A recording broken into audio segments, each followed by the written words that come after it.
Chapter 1170 Mark of Fate, unedited chapter. How do I do this? Qin Tong muttered to himself. He's technically dead, and taking action while in limbo will cost him more than using other means. As such, he wanted to use other means to help or intervene. Oh, I know, he said before raising his hand to condense a blue crystal. This is a purified void heart from a Tier 11 void beast.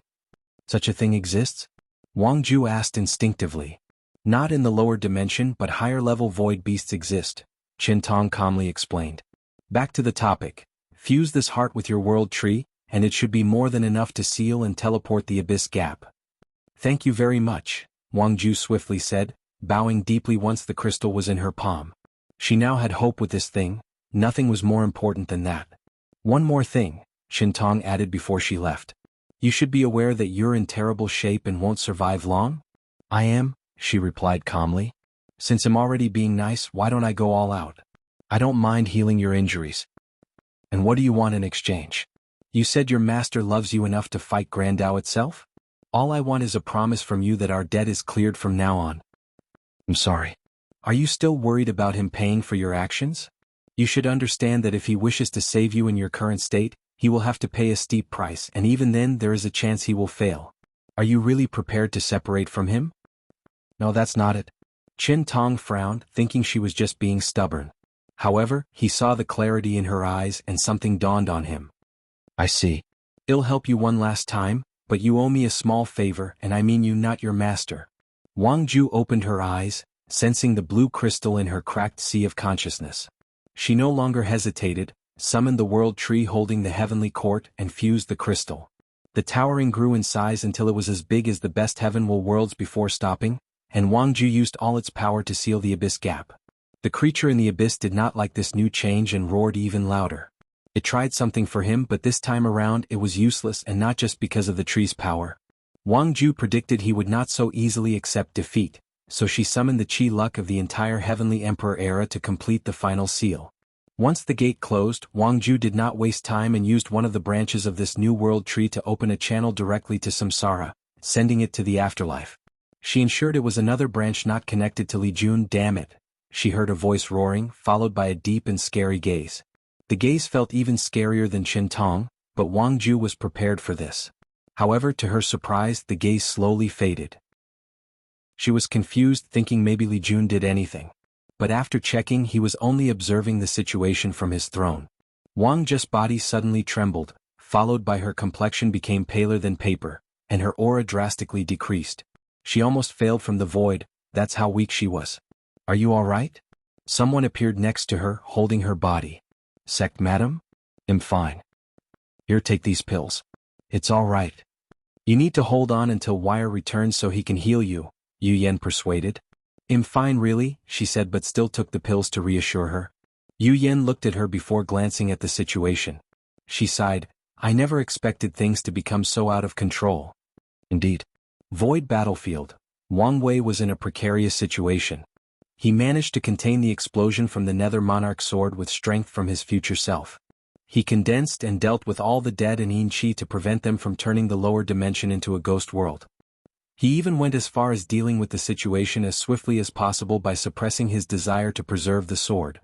His instinct warned him of the possibility of worsening the situation. However, right as he was about to succeed, the contamination contained in the explosion started to act. It formed into this weird phantom-like creature with no legs, humanoid shape, no arms, and tentacles coming from its chest. Been waiting for you, Wang Wei thought as he condensed his willpower into a potent blade and slashed the creature. His current strength meant he now had less limitation to use the full extent of his willpower. So, the creature had no chance of resisting and evaporating from the world, or so he thought. Wang Wei watched in surprise as the creature rapidly reformed before rushing to him. An immortal creature?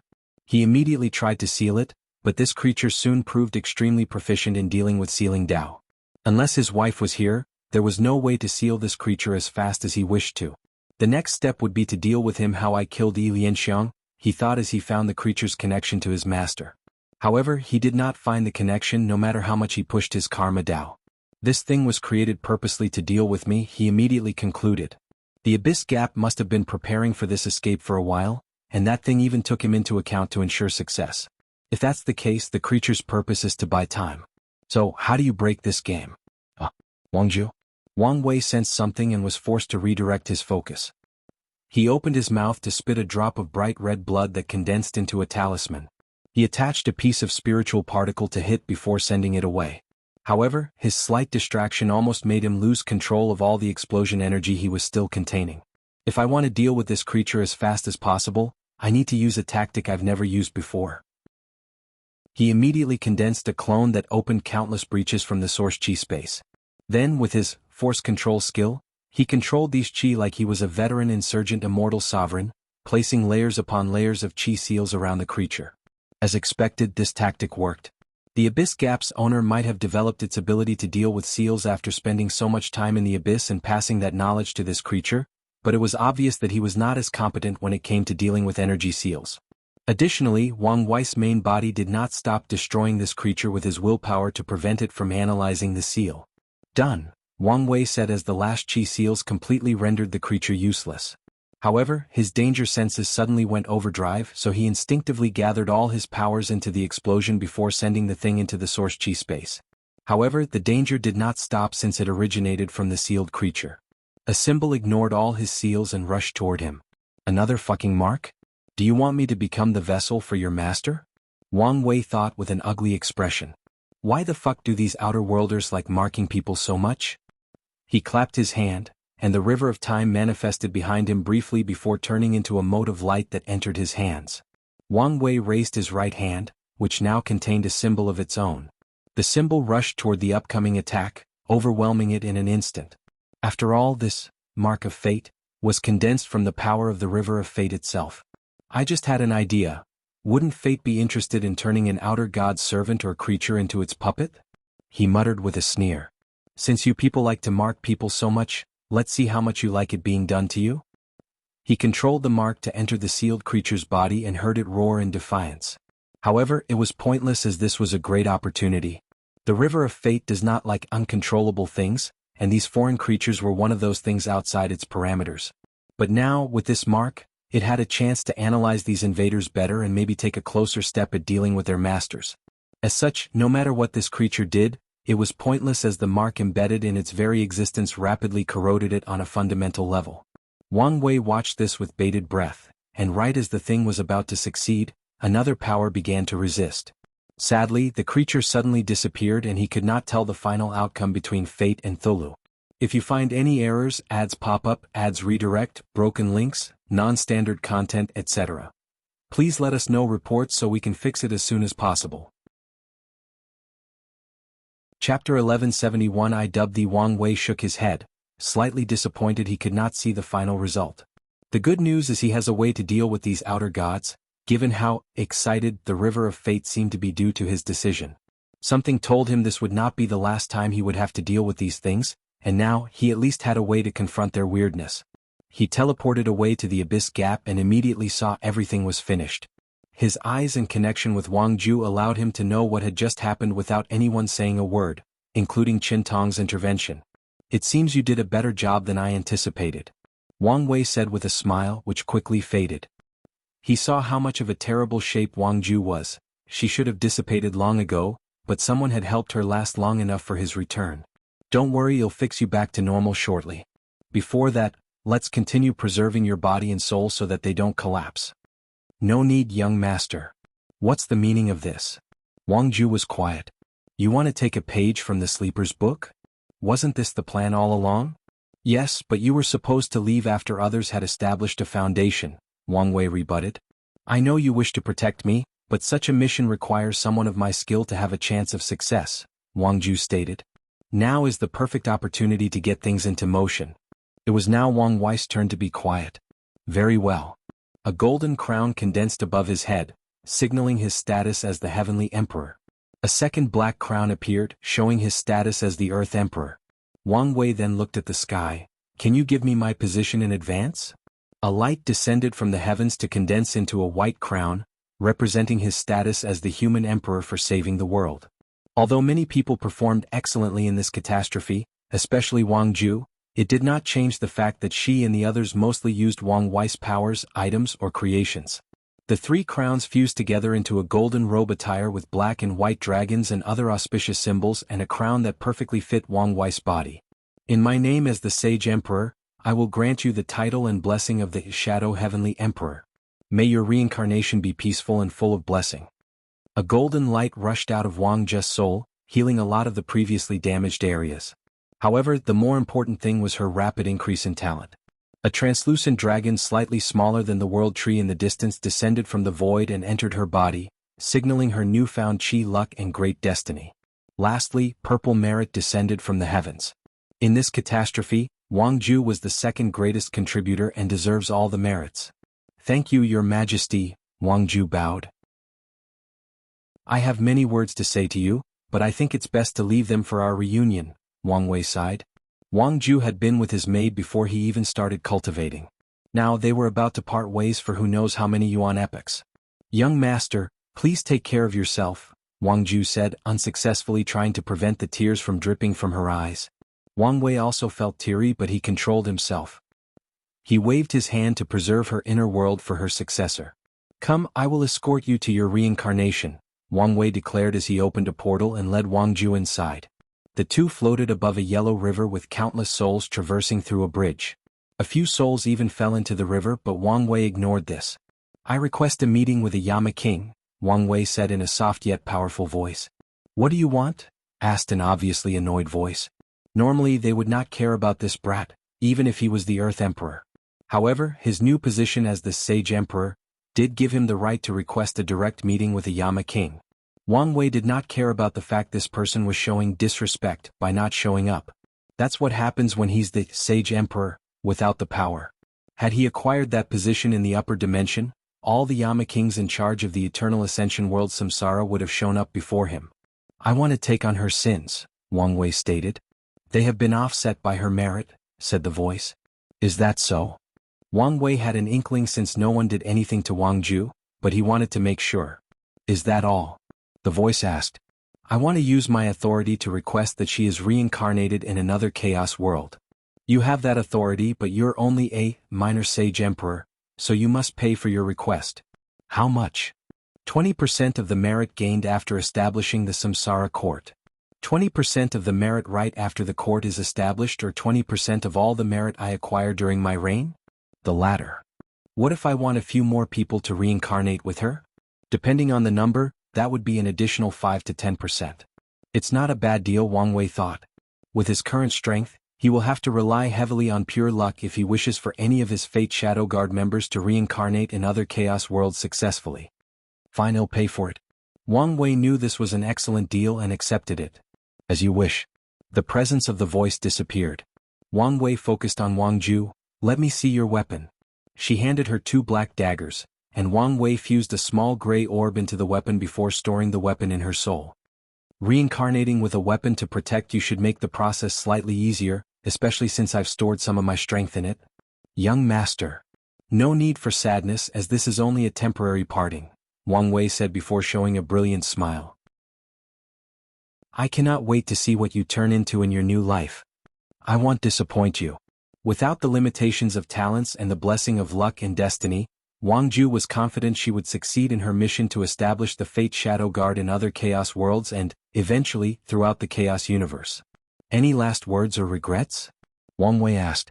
No last words, but I do have one regret. Oh, which is? That I won't have the Wang clan bloodline in my next life. How is that a regret? Our clan's bloodline goes deeper than the body and touches on the soul. You can condense our void human fiend god bloodline in your next life from the traces in your soul. Is that so? In that case I'm satisfied. Good. Then for the last step. Wang Wei summoned his Samsara Dao to release a black light into Wang Zhe's soul. Then, he condensed a seed containing his power of fate and gave it to her. I've protected your memory so you should awaken them very early on, he explained. Lastly, I've given you this fate seed so that the Fate Shadow Guards can have access to their fate abilities without being labeled as outlaws. However, be mindful since the rules of the Chaos world might be different and it might not work. I understand. Oh, and don't use the name Fate Shadow Guard. That name has too much karmic connection to me, and it might allow some people to deduce your relationship to me. I will. Wang Wei held her face and kissed her on the forehead. See you again. See you again, young master. Wang Ju flew to the bridge and proceeded along just like all the other souls. Wang Wei watched her for a while before sending a message outside, and a few minutes later, 10,000 shadow guards appeared before him, all kneeling in the air. Although it's a little bit early, it's time for your next mission. You should have been prepared? Yes, master. They said in unison. Then get to it. The guards did not hesitate to abandon their bodies, immortal chi, and even inner worlds to turn into souls. That's how loyal they were or were trained to be. Wang Wei blessed them too before watching them walk over the bridge. He took one last glance before leaving. A gaze was secretly watching him from the shadows. Then it said, reincarnate them into the warring void world. Are you sure? Asked the Sanyama king, the one who spoke with Wang Wei previously. Just do it. San did not understand his supervisor's motive. The warring void world was one of the most chaotic places in the universe because of a phenomenon called chaos-void convergence, where portals open to countless other chaos worlds. This event was not rare but frequent, often resulting in that world being invaded or invading other worlds. The competition is fierce, which usually results in that world being one of the most powerful in primordial chaos or being the weakest as it suffers from countless invasions. If you find any errors, ads pop up, ads redirect, broken links, non-standard content, etc., please let us know reports so we can fix it as soon as possible. Chapter 1172. No different. At the center of the River of Fate was a lavish palace called the Fate Haven Palace, which embodied causality itself. A man sat comfortably on a hanging chair with a cup containing wine in his left hand while looking at a screen projection. The adjudicator of fate calmly watched Wang Wei's confrontation with the mark of the outer gods. No wonder fate loves him so much. Such a simple and obvious idea, but only he thought of it. The chaos universe was vast. Maybe someone else had the same idea. However, none of that matters because that bastard was the only one who had the ability or skill to succeed while also having a deep connection with fate. He looked at Wang Wei with gritted teeth. The bastard doesn't even want the role. Meanwhile, I had to gravel for an eternity before I could compete for it, but you still chose him? Fate stood up from his seat, and with a wave of his hand, he reached the lower end of the river of time, which is the past, and destroyed Wang Wei, the eternal Ascension, and that entire timeline. However, a few seconds afterward, that destroyed timeline returned to its previous state as if nothing had occurred. The adjudicator exhaled deeply before pouring more of his drink, trying his best to relax. Time? Why are you here? I thought a new variable had appeared, but it was just you messing around, replied the Time Cardinal, his whiskers dancing with the wind while looking as elegant as always. I was just venting. Stop doing useless things. I know, replied the Fate Cardinal, who suddenly sensed someone else coming. Heaven, why are you here? Imagine my surprise when a timeline which I was heading to was suddenly erased. Why were you heading there? Did something happen? Fate and Time were immediately on guard. Any sudden change in the situation could mean bad news for any of them. Yes, but it's not what you think, Heaven reassured. Grand Tao ordered me to teach the sun. The two were silent for a few seconds before the Fate Cardinal started laughing uncontrollably. If there is one positive of this ordeal, it is seeing how disappointing that privileged bastard is. Watch your tongue, the Heaven Cardinal warned. Why should I? I will either die in that other bastard's hands or lose my position. I have nothing left to lose.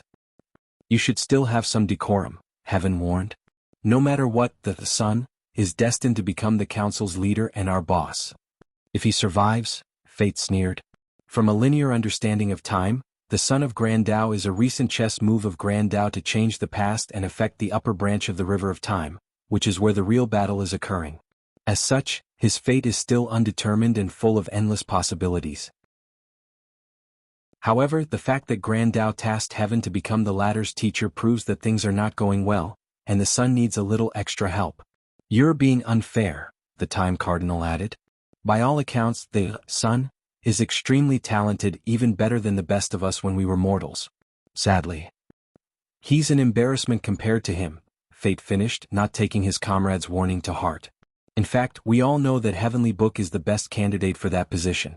He's the only person capable of defeating that monster. Sadly, that bastard is too smart for his own good and too ambitious. He wants to skip many steps and swallow many players with one chess move. Fate shook his head. Heavenly Book is indeed playing a risky game, but him winning might be our only chance to reverse the situation, Heaven commented. On top of what happened with the Heavenly Tao race, didn't you try to make your pawn and fail? What's your point? I thought you hated him with a passion, but your tone. Fate looked at him oddly, feeling his relationship with Heavenly Book Paragon suddenly became suspicious. You're overthinking things, Heaven said calmly. I figured some things out. Do you agree that if Heavenly Book wins, the only thing that will change is him being the enemy now instead of that bastard? Indeed. Even time agreed with this analysis. Recent events have led them to this sad conclusion. Well, I'm of the opinion that Heavenly Book is easier to deal with. Bold words, Fate said. In terms of intelligence, foundation, and strength, they are pretty on par. That bastard has the advantage of knowledge from the prehistoric world, but if he loses, that information will become Heavenly Book's resources.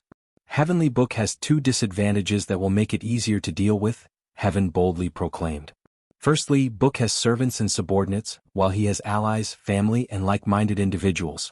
The man is indeed charismatic, Time commented, and Fate shot him a glare, which he ignored. Secondly, it's their flaws. Flaw? Yes. His greatest flaw is his greed, while Heavenly Book's greatest flaw is bold and reckless-like moves. Fate squinted his eyes. As long as these people have emotions, they cannot be perfect, meaning they have flaws including personality. However, the flaws of these two Tao overlords are not simple things that anyone can take advantage of. In fact, it's more of a guideline on how they operate regarding certain things or events. You have a point, but there is no meaning in discussing this until Heavenly Book is the winner, Fate calmly said. He squinted his eyes, thinking whether there was still hope for him.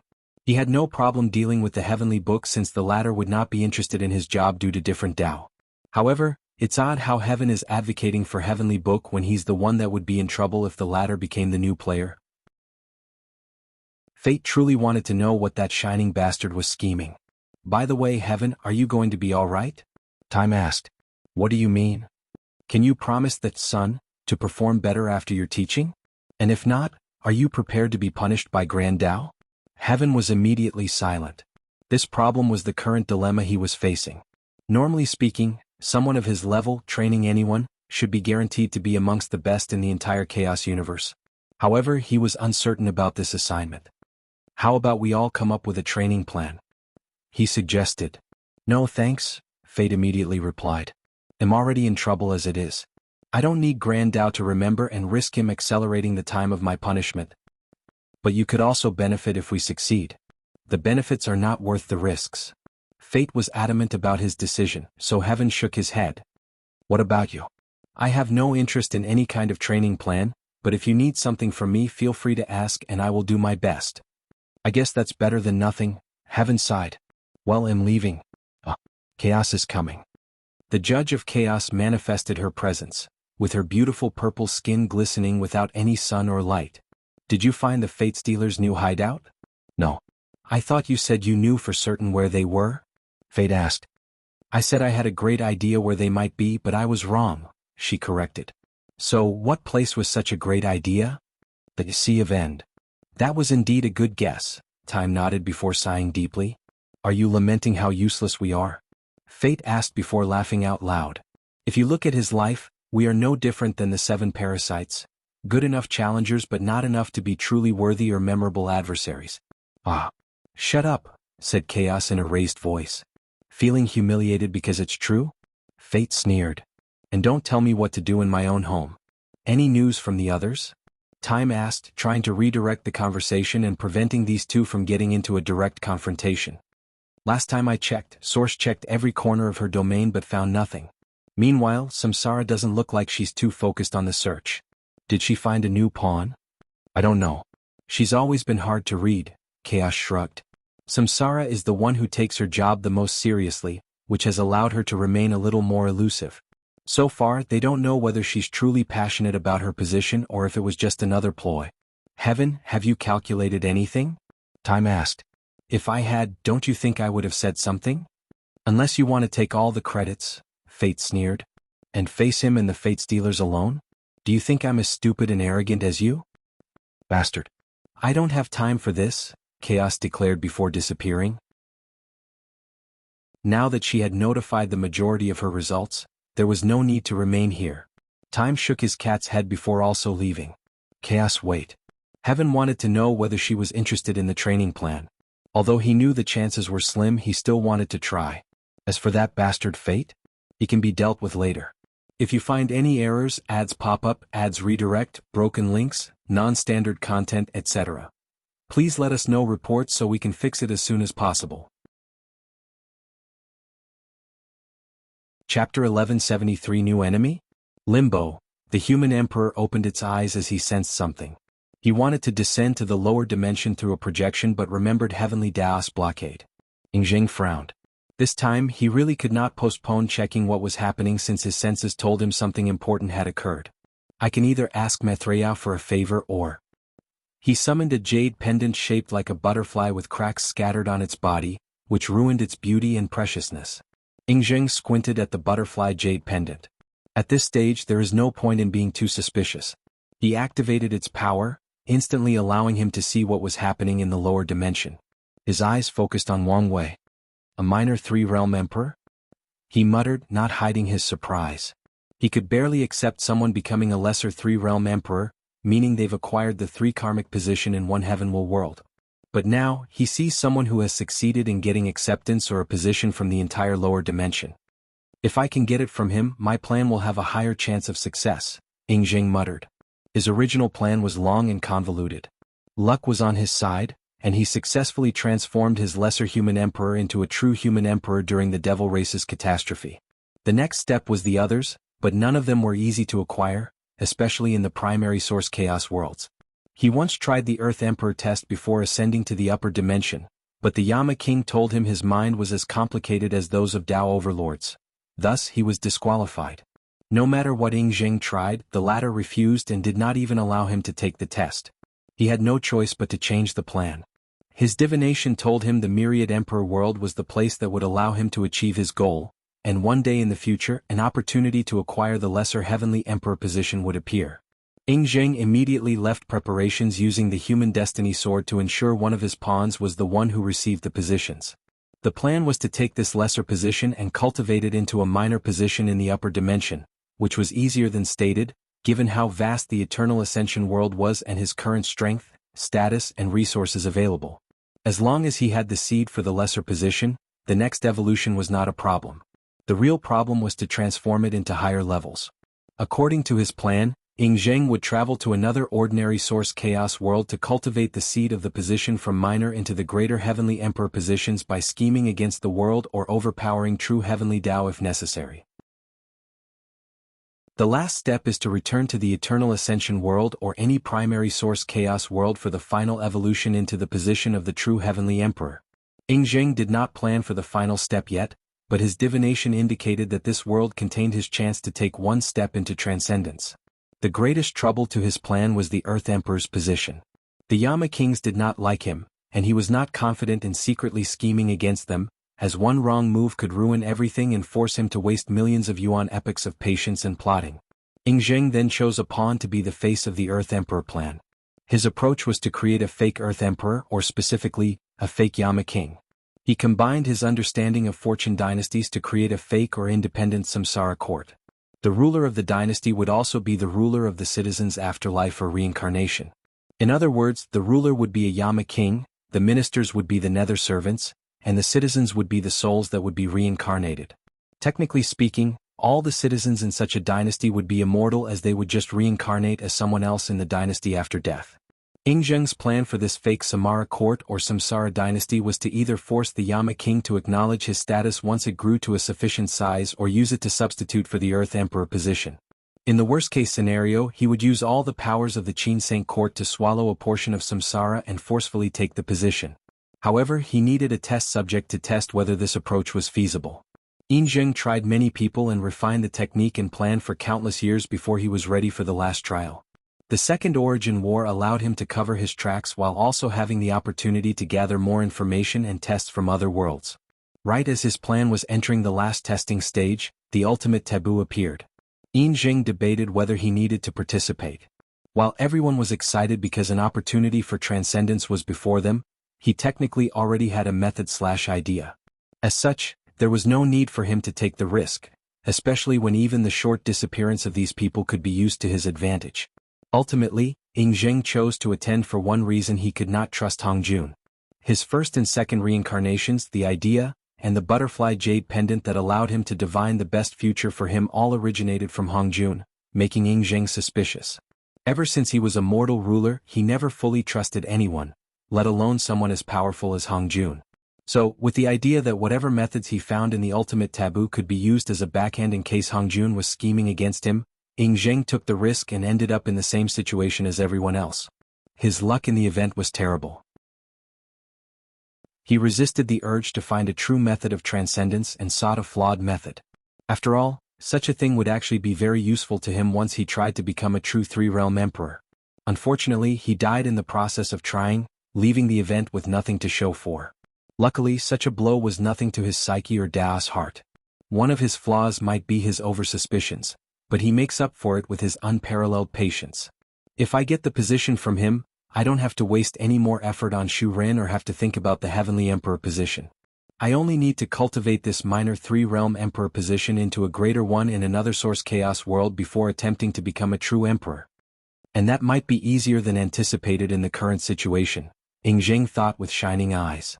As long as I convince true Heavenly Tao with the promise of becoming its ally against Supreme Unity, the plan will succeed. I will become as powerful as them. Ying Zheng could not contain his excitement for a brief moment. Calm down. Convincing true Heavenly Tao will not be simple. The situation is perfect for me, but I might still need to make a binding vow to build credibility, but that's okay.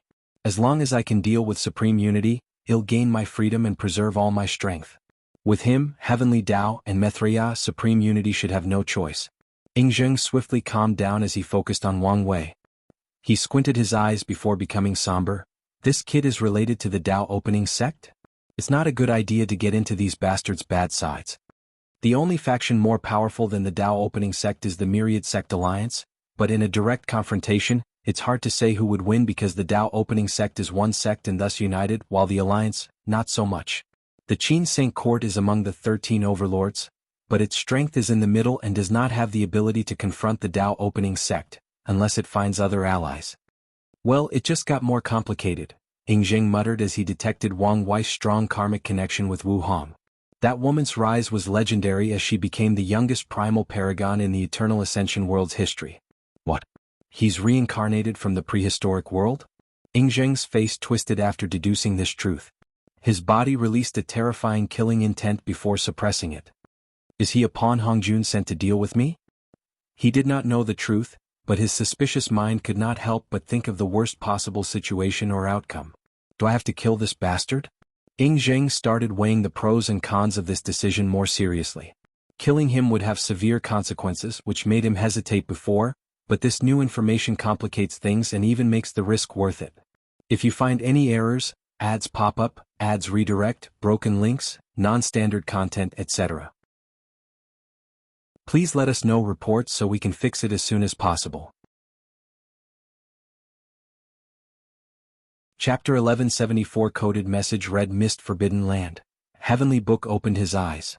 He opened his books and flipped through them. He soon frowned because there was no update. His senses warned him that something occurred, but he had no update. He trusted his senses so he would not ignore this change. Could it be that I was about to receive more information, but someone ran interference? Or is it something else? He raised his hand for another sacrifice, but he did not use worlds this time around. He sacrificed a few elder fiend gods, which were on par with inextinguishable and boundless paragons, one of which had reached the peak. A few more pages appeared in the book, but nothing significant or useful. Now I'm even more interested. He closed his Heavenly Book and summoned a second book artifact. Heavenly Book's mind entered the book and found himself in an enormous white dimension with a golden plaque with the words, Heaven Eyes, inscribed in countless floating pages. The Heaven Eye was one of the most fearsome information-selling organizations in the Chaos Universe. Most people buy or sell news/information from them because the prices of the All-Seeing Temple are ridiculous. If not for the temple's ancient history and heritage and the fact that the Heaven Eyes do not sell certain information, those seers in the temple would have lost all their business. The true leader of the Heaven Eye is, of course, the mighty Heavenly Book Paragon, but there are people who control it on the surface.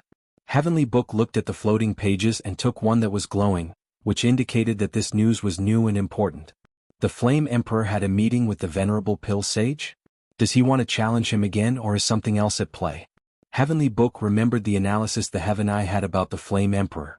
They deduced that the man had an idea for a path of transcendence and was testing it.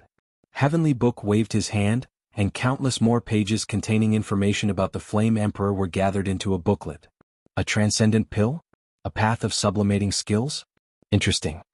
Although this news was indeed valuable, it was not what he was looking for, so Heavenly Book wrote instructions on the booklet and watched as it disappeared briefly before returning. Far away, the agents responsible for gathering information on the Flame Emperor and the Venerable Pill Sage received new orders. Heavenly Book frowned before picking another page.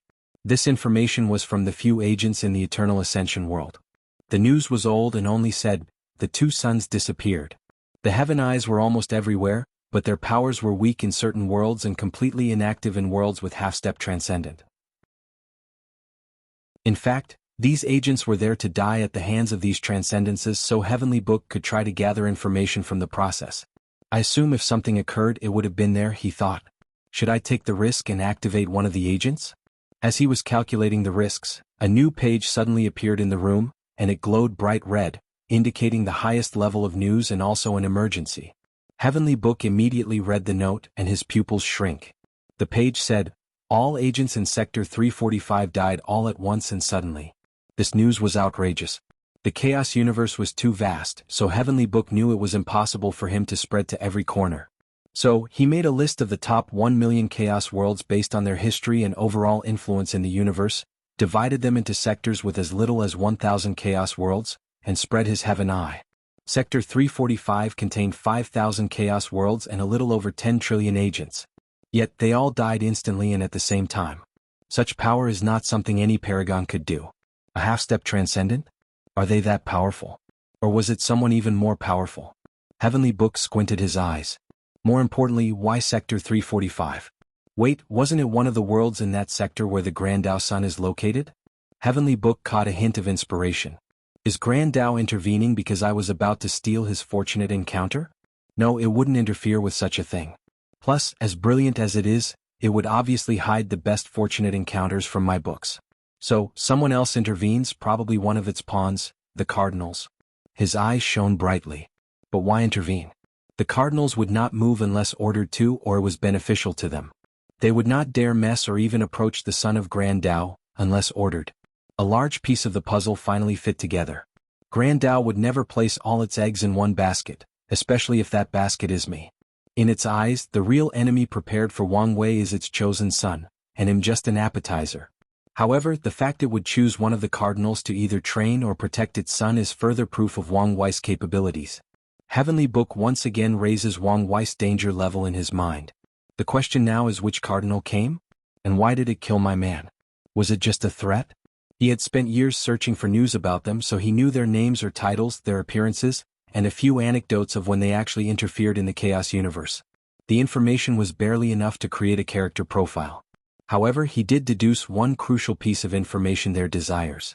He predicted that all these 6 bastards were prisoners of their position, and they had one wish: leave that position while retaining the strength that came with it.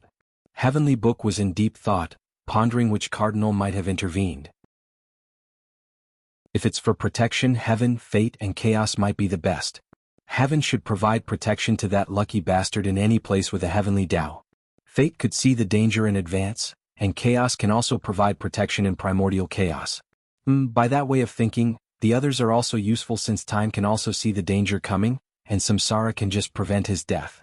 Heavenly Book granted this deduction, as it was pointless since any one of them would be a perfect bodyguard. Let's assume it's for training. In that case, fate, time, and heaven would be the best. They all have ways to see, divine, or calculate the best training method. My deduction indicated that something has happened to fate. Even if I were wrong, his Tao means he is destined to be connected to Wang Wei. Grand Tao will not send such a variable to get close to its son. So, the only choice would be between time and heaven. However, if I had to choose the best option, it would be heaven.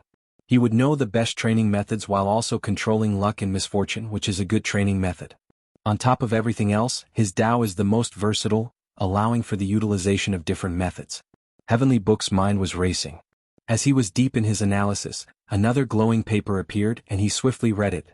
All our agents were revived except the ones in World as 345-534. Is this just a warning? He killed my people and revived them to show the extent of his power? Heavenly Book frowned. No, something doesn't feel right. He pushed his soul and ability to the limit to gather every minute detail of how these agents died and revived. Too many pages to count flashed before him, and he reviewed them at an alarming speed, even for someone of his cultivation realm. There, he thought. Heavenly Book found an anomaly or a pattern. He created a special ability to track the death of his subordinates, and it's countless times better than the conventional soul lamps. After analyzing this part of the information, he found that these people's revival was not instantaneous or random.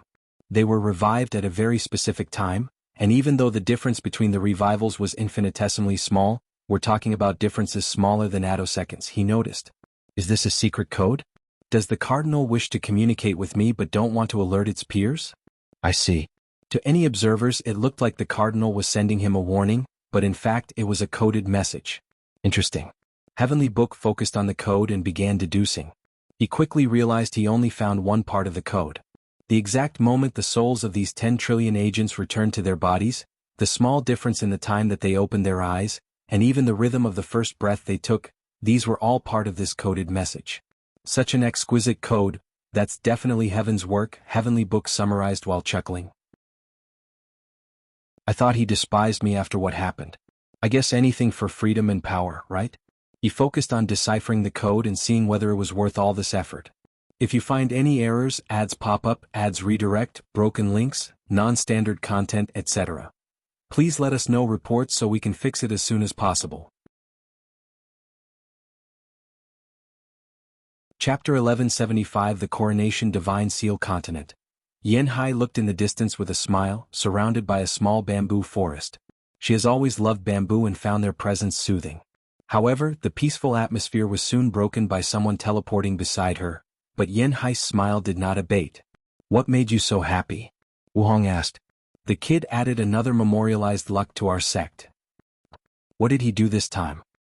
He became the first 3-realm emperor of the lower dimension. That is impressive, Wuhong calmly nodded. Are you proud that your husband is so capable? It's ironic how much time and effort the human emperor spent lusting after that position for someone else to get it, Wuhong added. You're no fun, Yanhai complained. But you're indeed right. I wish I could see that suspicious bastard's face. Wuhong shook her head, and just as she was about to say something, a talisman flew in the distance. What is it? Speaking of him, I just received news that both the Great Chu Divine Dynasty and the Qinseng Court showed signs of activity. This is not a coincidence, Yanhai said with a frown. We have long suspected that Brat Shu Ren was one of Ying Zheng's pawns. Now, these two have started to move just as the kid became a 3-realm emperor? What are you going to do? Wuhong asked. Although Ying Zheng is too suspicious by nature, he's also very patient and ruthless, willing to go to extreme lengths for his goal. I only need to be the umbrella that protects him from the rain until he's ready to compete at our level, Yanhai explained casually. She raised her hand to write a short sentence on the air, touch one of our own and suffer the consequence. The characters then turned into a sharp sword that flew in the distance. What will you do if he doesn't listen to your warning? I'll destroy him and his dynasty. Isn't that obvious? Wuhong sighed. This is not the era where we, the 13 overlords, ruled the world. A fight with him in the current situation will simply complicate things. You should change your mindset. Give me a little credit, Yanhai replied. Ying Zheng should have the same thought as you. However, he'll also think that without the other two present, I will be prone to act more recklessly, and thus believe you might really start a war with him, Wuhong finished. Yes, and the kid will be safe and he can grow up safely. You say this, but I know you will start a war with him if given the chance. Yanhai shrugged. If he's willing to make an enemy out of us after such a warning, there is nothing left but to fight. Wuhong shook her head before disappearing. Meanwhile, the Qinseng Court received the Sword Empress warning and immediately relayed the news to their emperor. Lower dimension, endless void. Wang Wei returned to the world of the living with countless people already waiting for him. Before he could do or say a word, he received a divine sense of communication. You should have learned everything from here? Qintong asked. I did. So, things between us are all right? Of course, Wang Wei replied. I appreciate everything you did to help. I won't forget it. That's all I wanted to hear. Wang Wei nodded. He was lying through his teeth. How could he easily let Qintong go? He was sure this bastard at least received one idea of transcendence from secretly watching him. Did he think he could get away with this with one Empyrean item and a small favor to Wang Ju? Wang Wei sneered internally. Once he has the strength, he will have this bastard pay for what he stole. On account of Wang Ju's favor, he will not ask for interest, but he still has to pay. Wang Wei motioned his mother and father to stand behind him before calmly raising his head. No one could guess the thoughts in his head. Let's begin. Heavenly Dao's eyes manifested above the heavens, followed by a vision that covered the entire lower dimension. A purple gold throne appeared for Wang Wei to sit on, and his family stood on his left and right. True Heavenly Dao then sent a piece of information to the minds of all sentient beings, which prompted a dimension-wide salutation. All mortals and cultivators tier 9 and below knelt and kowtowed, Dao monarchs and below bowed 90 degrees, and everyone else only cupped their hands and bowed their heads slightly. Finally, all sentient beings chanted the same phrase, "Welcome the ruler of the sky, the master of samsara, and the savior of the world, the master of the three realms." All those infinite voices were perfectly in harmony as every creature in the lower dimension chanted them simultaneously. Yu Yen and Wang Tian looked at their sons proudly. Wang Wei sensed an enormous quantity of incense rapidly gathering toward him. Countless people started worshipping him as a god after knowing that he saved the world from a catastrophe. However, before he could gather the incense, gold and purple merit descended from Heavenly Dao's eyes. His body suddenly turned golden, like he was a glowing Buddha, followed by visions of sages reciting poems, scriptures and Dao texts. Second-level golden body, Wang Wei thought. And if I could quantify it, I would be at the peak, very close to condensing the third level. Once Wang Wei received his reward, it was time for everyone else. During this Golden God's catastrophe, many people contributed, especially people like the Overlord Seal Empress, Wang Ju, Dong Lifan, Yu Yan and Wang Tian. These people either faced the Golden God directly or contributed to stopping that eldritch monstrosity from escaping its imprisonment. Even Qin Tong received a good portion of the reward. True Heavenly Dao appeared rather generous as it rewarded countless individuals before giving Wang Wei one last and disappearing. To celebrate today's achievement, I will grant 100 years of free use of the Dream World to every world across all 3,800 world communities, Wang Wei declared. His words caused another small ruckus to those who understood the significance behind these words. The Dream World appeared to be free, as you only need spiritual power to condense dream coins. However, that is far from the truth. Most people cannot replenish their spiritual power faster than they can condense the dream coins needed to utilize their services. As such, they need to consume soul/spirit replenish pills, meaning that the dream world can cost a great deal of resources to its users, especially if they are any kind of large faction or lineage. Wang Wei's declaration was akin to saving them countless resources and providing the best training opportunity for these factions in the next 100 years. These people could not wait. Wang Wei focused on the people that formed his group or alliance. The war might have ended, but our work is not finished. The Golden God's former territories have not been utterly integrated into our system. Let's change that. The myriad Emperor World people and their allies immediately started their work. Although they had just received a massive bonus from True Heavenly Dao, this work was also beneficial to them. After all, it was luck and merit from more than 1,000 world communities. Wang Wei nodded in satisfaction with these people's attitudes. There is no such thing as too much benefit. As he was about to focus on the world tree, he suddenly frowned. Is something wrong? Yin asked. No, nothing. The strength he had acquired from his future self had left his body, leaving him feeling extremely weak and empty. He controlled his aura perfectly so no one detected any changes or anomalies. Now what to do with you? He already knew he could not leave the tree for his sect in the lower dimension. True Heavenly Dao barely allowed a broken Empyrean artifact, let alone a fully grown one. Additionally, this recent catastrophe has further proven why the power of Empyrean was not allowed to appear or exist in the lower dimension. The world is too fragile for the strength of Empyrean, so why not reinforce it? Wang Wei thought. He pointed at the tree to make it condense a seed for a second and weaker tree. The myriad Emperor World's court still needed a tree, so this one would be the replacement.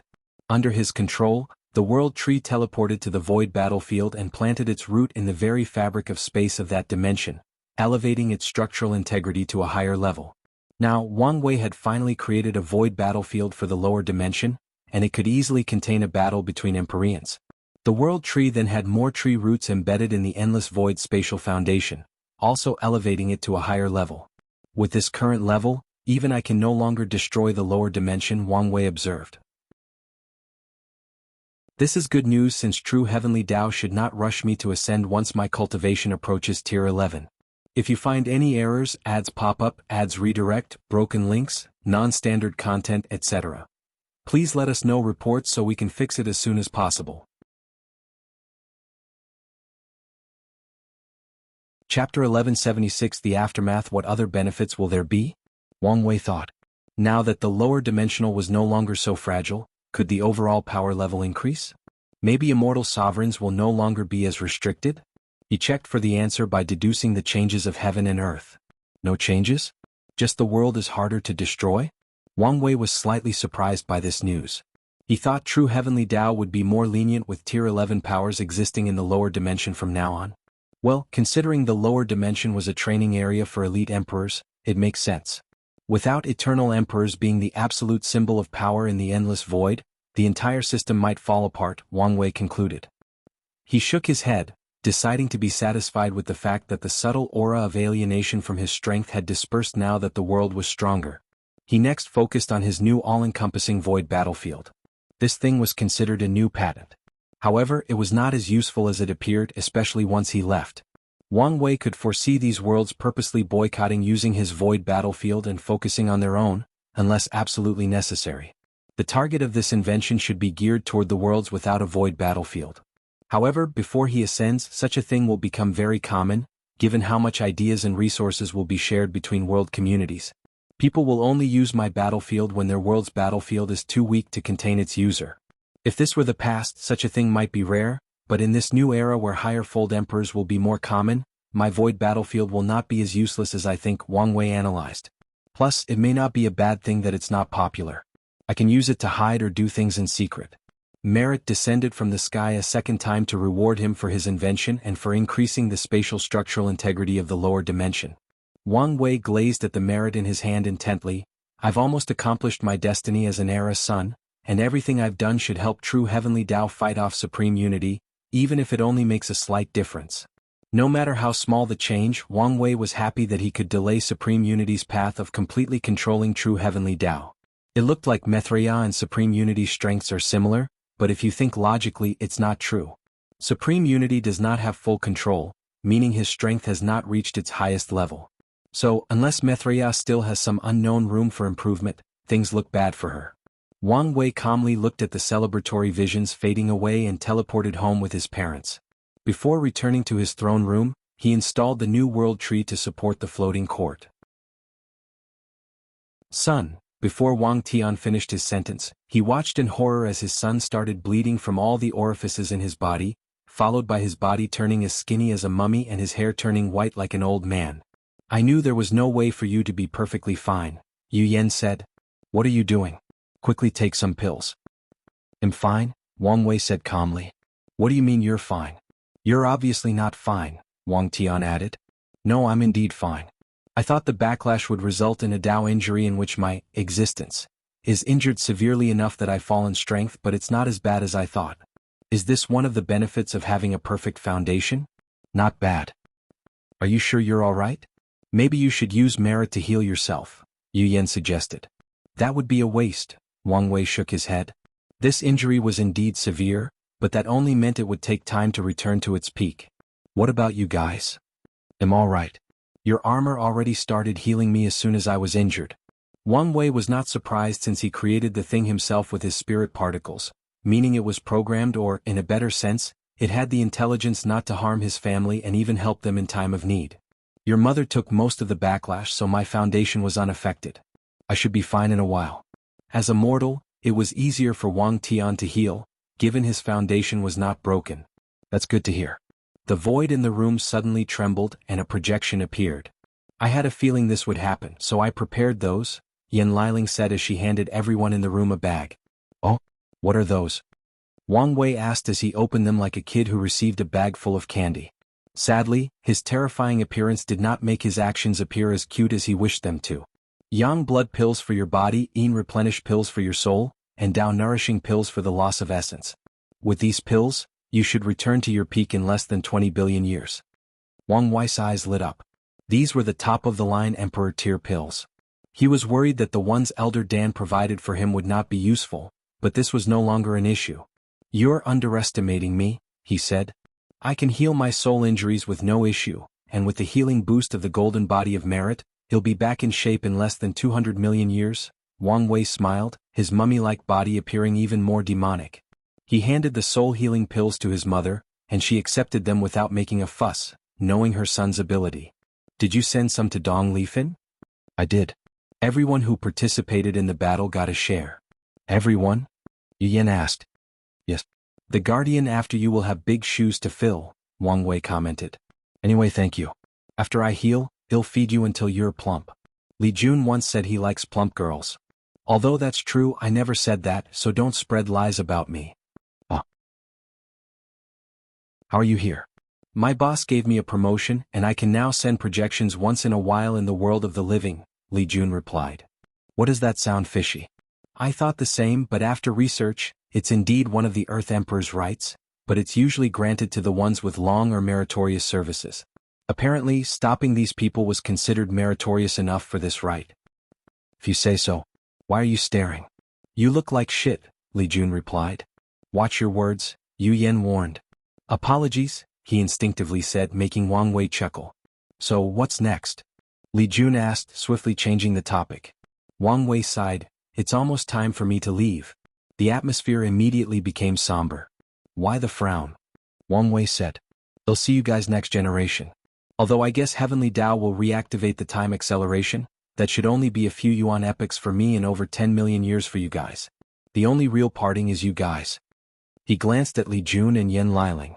"By the time you ascend, a lot of time should have passed. However, by the time you arrive, I should have dealt with all the upper dimension troubles and prepared the best cultivation environment for you. We just wished we could be useful in your next saga," Li Jun sighed.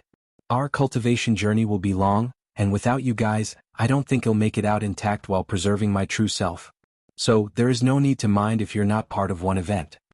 Wang Wei knew one of his greatest achievements was nourishing great relationships with families and friends and going the extra mile to turn these people into extremely talented and accomplished people/cultivators. It could be said one of his life's turning points was when he listened to his wife's advice to treat his family as a boost instead of a hindrance. Although he has not seen the payoff yet, his intuition was telling him that one day, he will thank the heavens he listened to her. "And we will gladly walk with you until the very end," Yu Yan said. "However, now is not the time to discuss this since we still have plenty of time. So rest and heal your injuries." "I am indeed a little tired. Maybe some real sleep is in order," Wang Wei nodded. Everyone said their goodbyes, leaving him alone. "Before I rest, let's eliminate the trash." He raised his hand and summoned something from the void, a soul. "No, impossible. How could you find me?" "Emozun, Emozun, Emozun, you have the destiny of a cockroach," Wang Wei said while shaking his head. "This is not necessarily a bad thing. However, your greedy and prideful personality ruins such a blessing. If you find any errors, ads pop up, ads redirect, broken links, non-standard content, etc., please let us know reports so we can fix it as soon as possible." Chapter 1177 Fate Puppet Emozun looked at Wang Wei, the hatred in his eyes almost palpable. If his eyes could kill, he would have eradicated this scorn from his life. No, he would do even worse things to him if he had the power. Sadly, his gaze was that of a sore loser, and even if he did not want to admit it, it was true. "Are you trying to humiliate me? As always, you overestimate yourself," Wang Wei said. "Do you think I have ever treated you as an opponent?" Wang Wei shook his head in disappointment. "You had all this time to ascend and leave the lower dimension as swiftly as possible, but you didn't." "What?" "The answer is obvious. You held on to hope.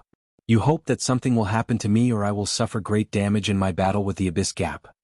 And even if that didn't work, you hoped to hide long enough until I ascended. Then, the lower dimension would become yours to do as you please. Without me on your way, you can finally win."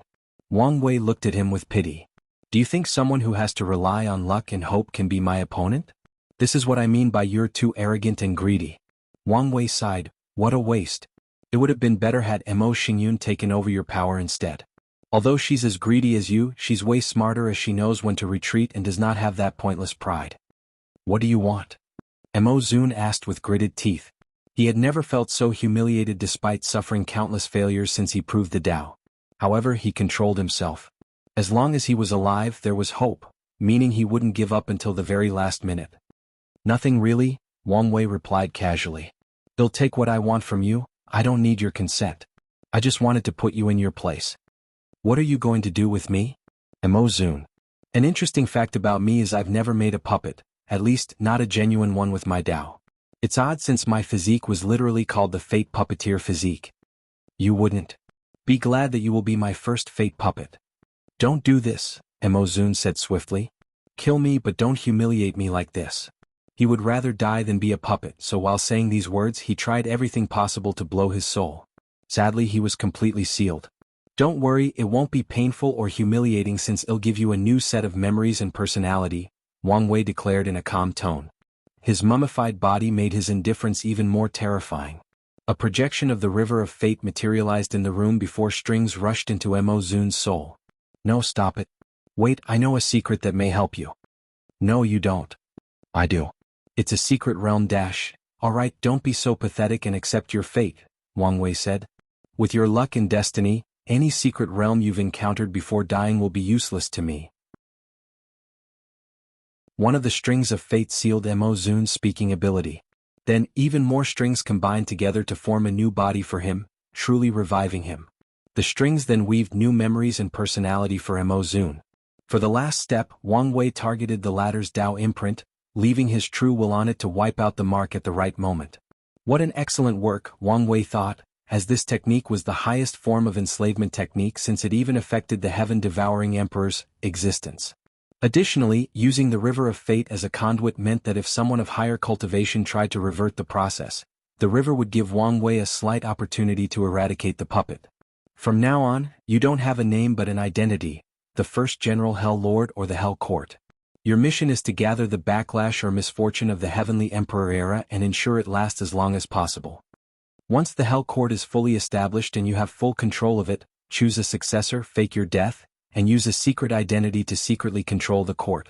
On the surface, your job will be to assist the Hell Lord in overthrowing my era, but your true objective is to ensure these people never succeed. Your mission will continue until the day your identity is discovered. On that day, your task will be to do as much damage to the Hell Court as possible before dying and send a warning message to the Dao opening sect. As soon as Wang Wei finished, the first-generation Hell Lord's fate line changed, meaning his entire future and fate had changed. He even acquired a few fate nexus. As you wish, Master, said the Hell Lord while kneeling on one knee. Good. Wang Wei nodded before waving his hand to summon the Golden God's armor. He changed the design before handing it over along with the continent that was the source of its power. This should be enough of a foundation. Thank you, Master.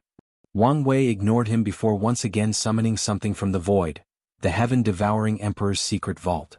I thought he didn't have a chance to create a vault before he was exiled, but it seems he was still cautious. Wang Wei destroyed the vault but immediately frowned afterward. He realized something that displeased him immensely. Qin Tong would definitely know where he hid his vault. Normally this would not be a major problem since if someone wanted to kill him, especially a Paragon, their projection would find his vault relatively easy. However, Wang Wei was in a unique situation. As long as he blessed his vault with his fateless status and his newly improved soul network, no ordinary Paragon would be able to find his vault. Qin Tong has become a liability, so he must be dealt with. But how? Wang Wei thought, and as soon as he asked, he had an answer: the slaughter trial. Whatever method he uses to walk freely in the lower dimension while in limbo should be linked to that trial. So, as long as I exile the trial to the upper dimension, he will have no choice but to leave as well. Wang Wei would never have this idea before since he knew how low the probability of failure was. After all, he was dealing with a Paragon, even a dead one did not change much. However, recent events have given him hope and courage. Let's wait until I'm healed and condense a third-grade golden body to deal with him, he concluded before focusing on the Hell Lord. He pointed his finger to leave a spell on its body. When the Hell Lord dies, the spell will activate and erase the heaven-devouring Emperor from history before his true will destroys his Dao will, thus permanently killing him. Oh, I'm already tired, Wang Wei complained before waving his hand to dismiss him, and the Hell Lord went to build his court. Meanwhile, Wang Wei still had a few things to do before he could focus on his retreat and healing. Firstly, he summoned someone from the sect to task them to begin recruiting people for his Samsara court. According to his agreement with the Stone Yama King, he should be the only one bearing the cost of the Samsara court for all 3,799 world communities. However, he wanted to see if he could pass his court to Li Jun after ascending. If it's possible, these people will be available to start working immediately. The next thing Wang Wei did was to send a clone into the source chi space to use his chi spirit ability to search for special chis that would help with his healing. A part of why he predicted he would only take 200 million years is because of this ability, and if he can find some rare energies, the time might shorten even more. He then summoned the second in command of the Fate Shadow Guard. This person was a familiar face, a man called Zhang Jing.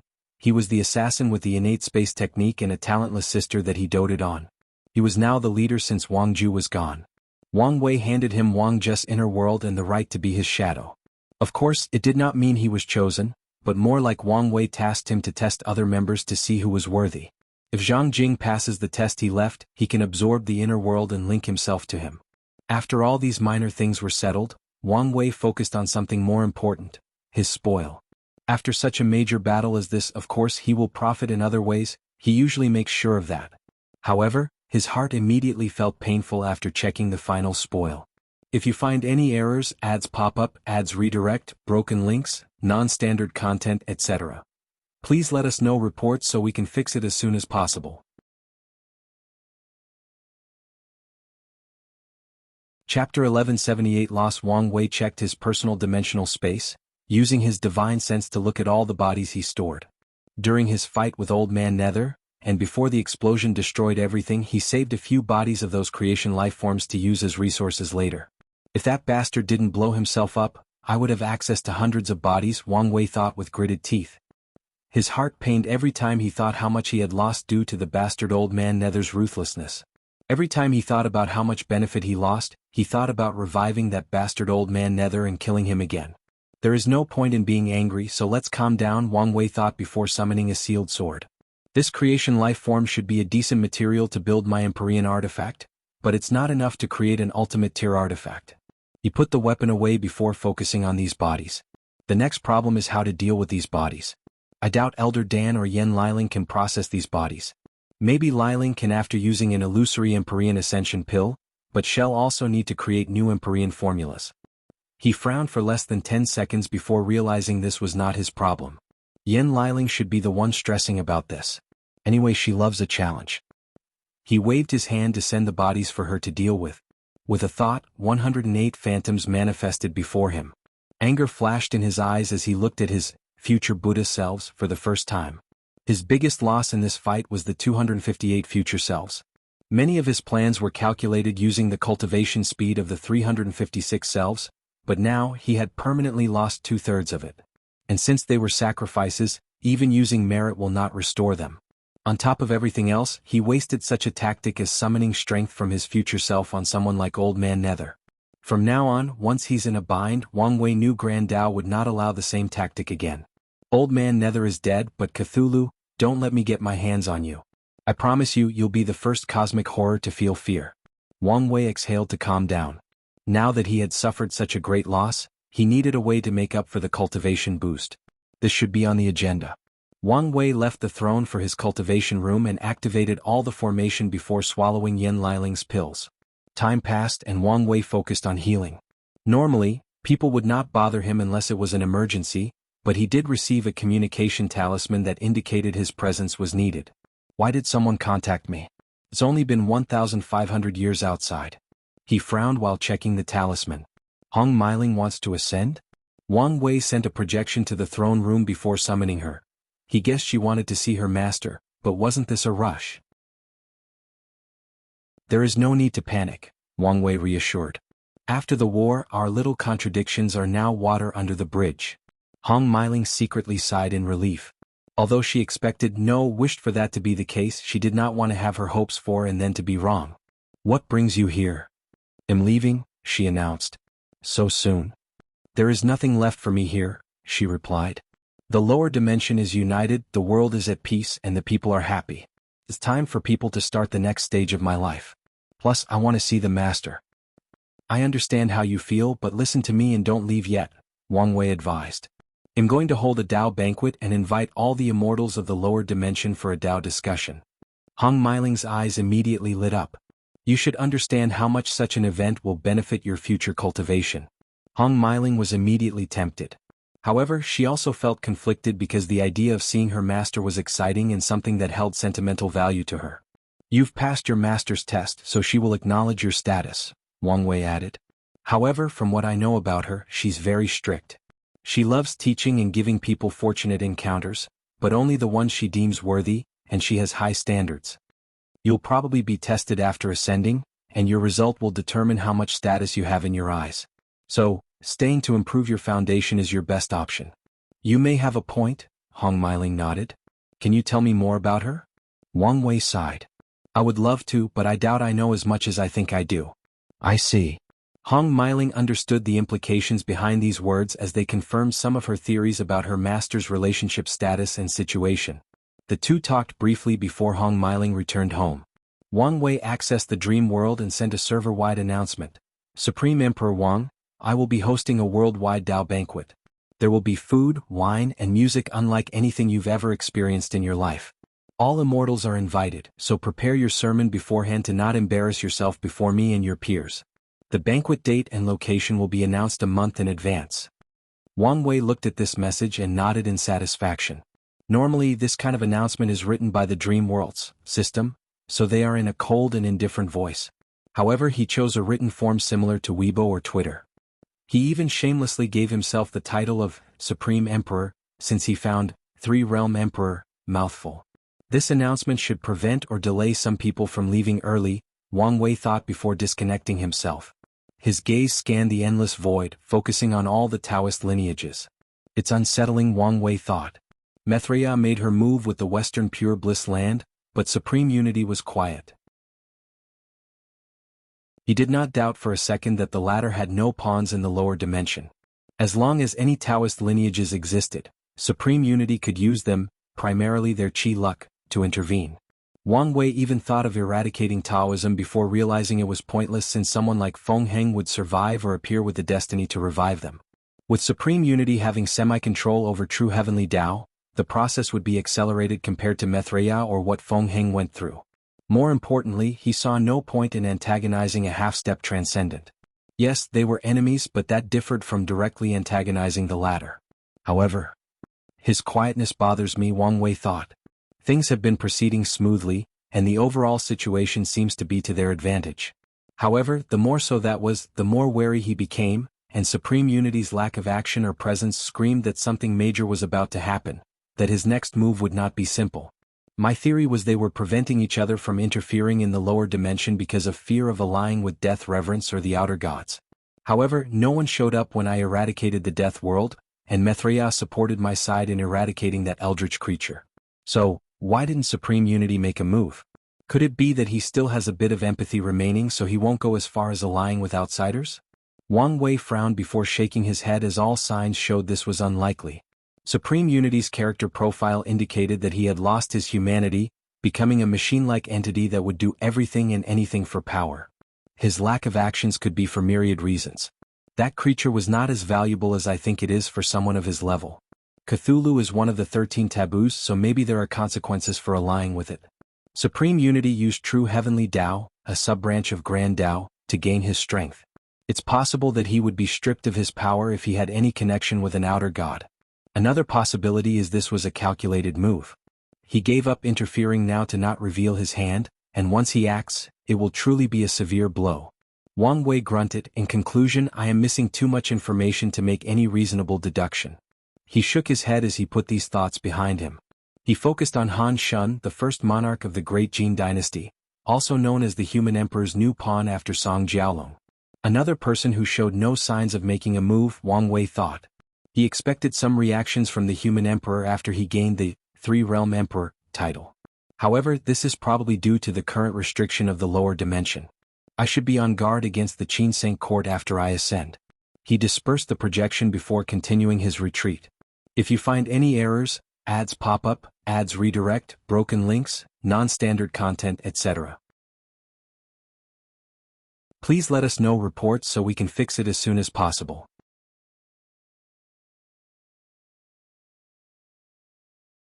Chapter 1179 The Next Journey. Chief. Welcome back, Chief. It's an honor to meet you, Chief.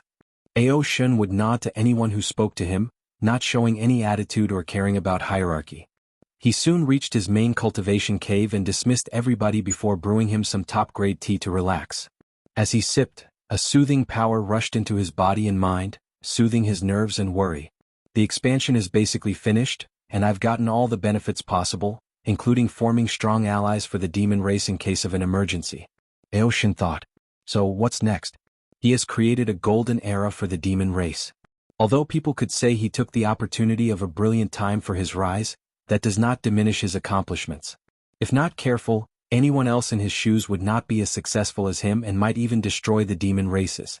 Now that the demon race was thriving, and Aoshin no longer needed to constantly worry about their extinction since he had prepared countless backhands and plans for this worst-case scenario, he needed to think about his future. I'm quickly approaching the limit of my foundation, so the next step is to re-establish my foundation. However, the issue is whether to do it here or after I ascend. The best choice for this process is the upper dimension due to the much better information about the danger and better resources to ensure no issues. However, this is only for those with a lineage backing them. What about me? Wang Wei has the Tao opening sect, Feng Heng has Buddhism, Huo Fenghuang has the ancient clan, and even Su Shi should be able to rely on Emperor Kong.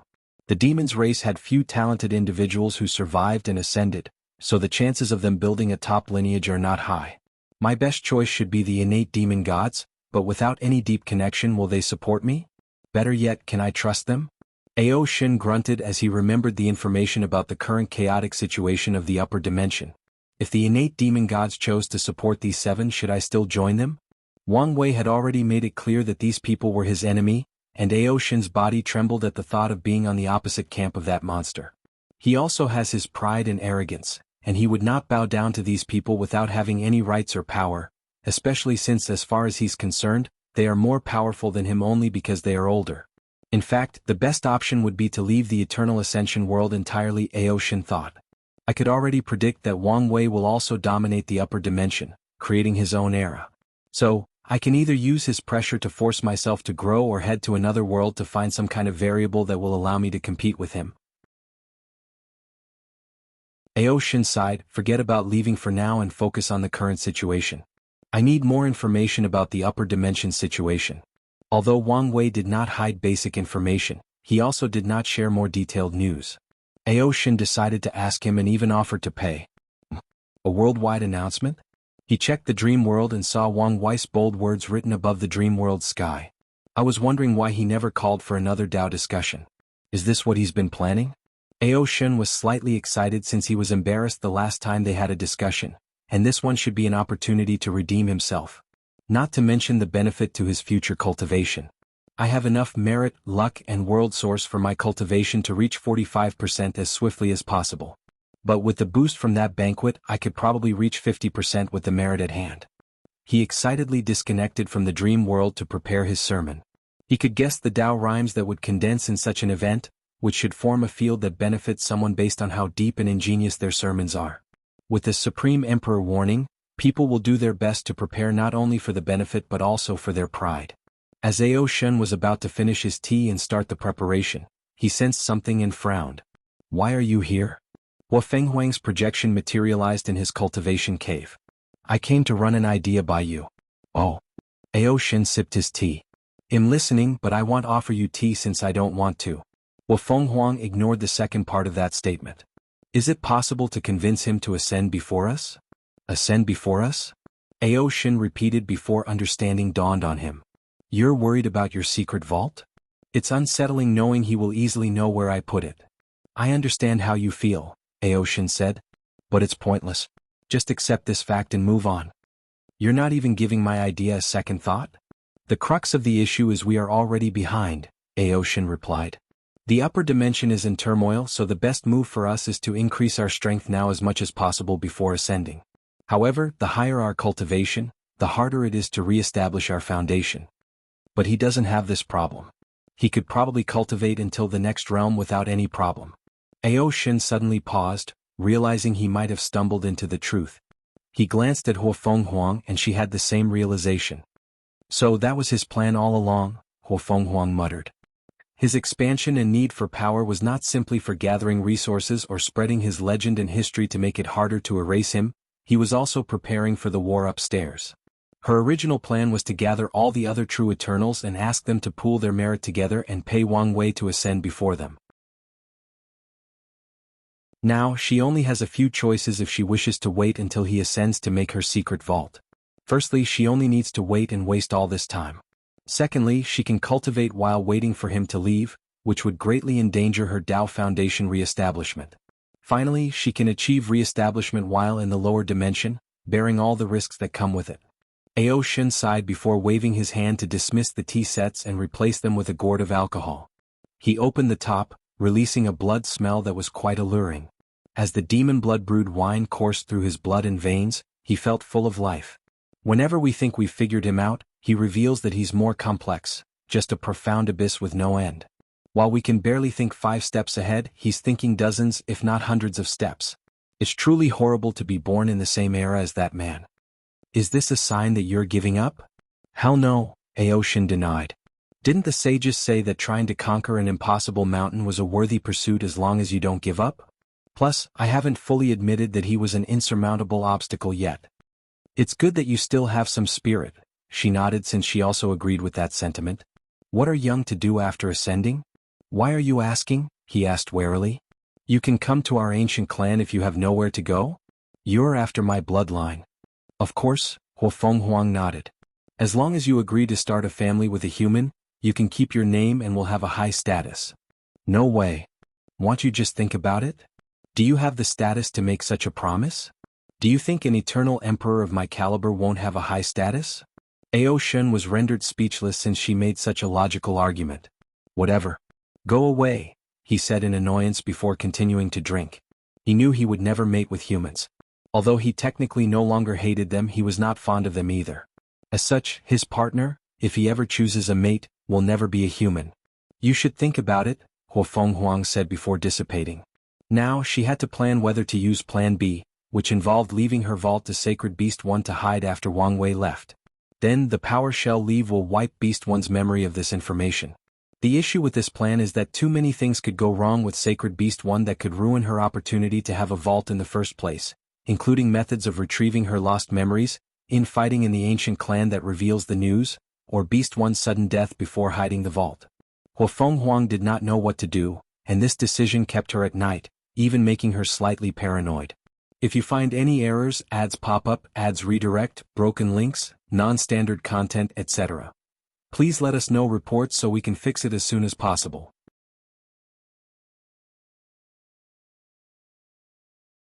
Chapter 1180, 3 Past 3 Self-Art. Wang Wei returned to his deep state of cultivation to heal himself and create his new technique. As for Ao Shin and Huo Fenghuang's talk, he did not know or care. However, even if he did, he would not agree with their proposition since he plans to learn the locations of these people's vaults. His relationship with these people is currently positive, but whether this will stay the same is unknown. Knowing their secret vault and having an easier way to kill them if needed is an excellent strategic move. The information alone might prevent these people from becoming his enemy. Over 200 million years passed in his retreat, while 10,000 years passed outside, and Wang Wei finally opened his eyes and exhaled. His handsome face and luscious hair were back to normal, his perfect aura returning to its peak.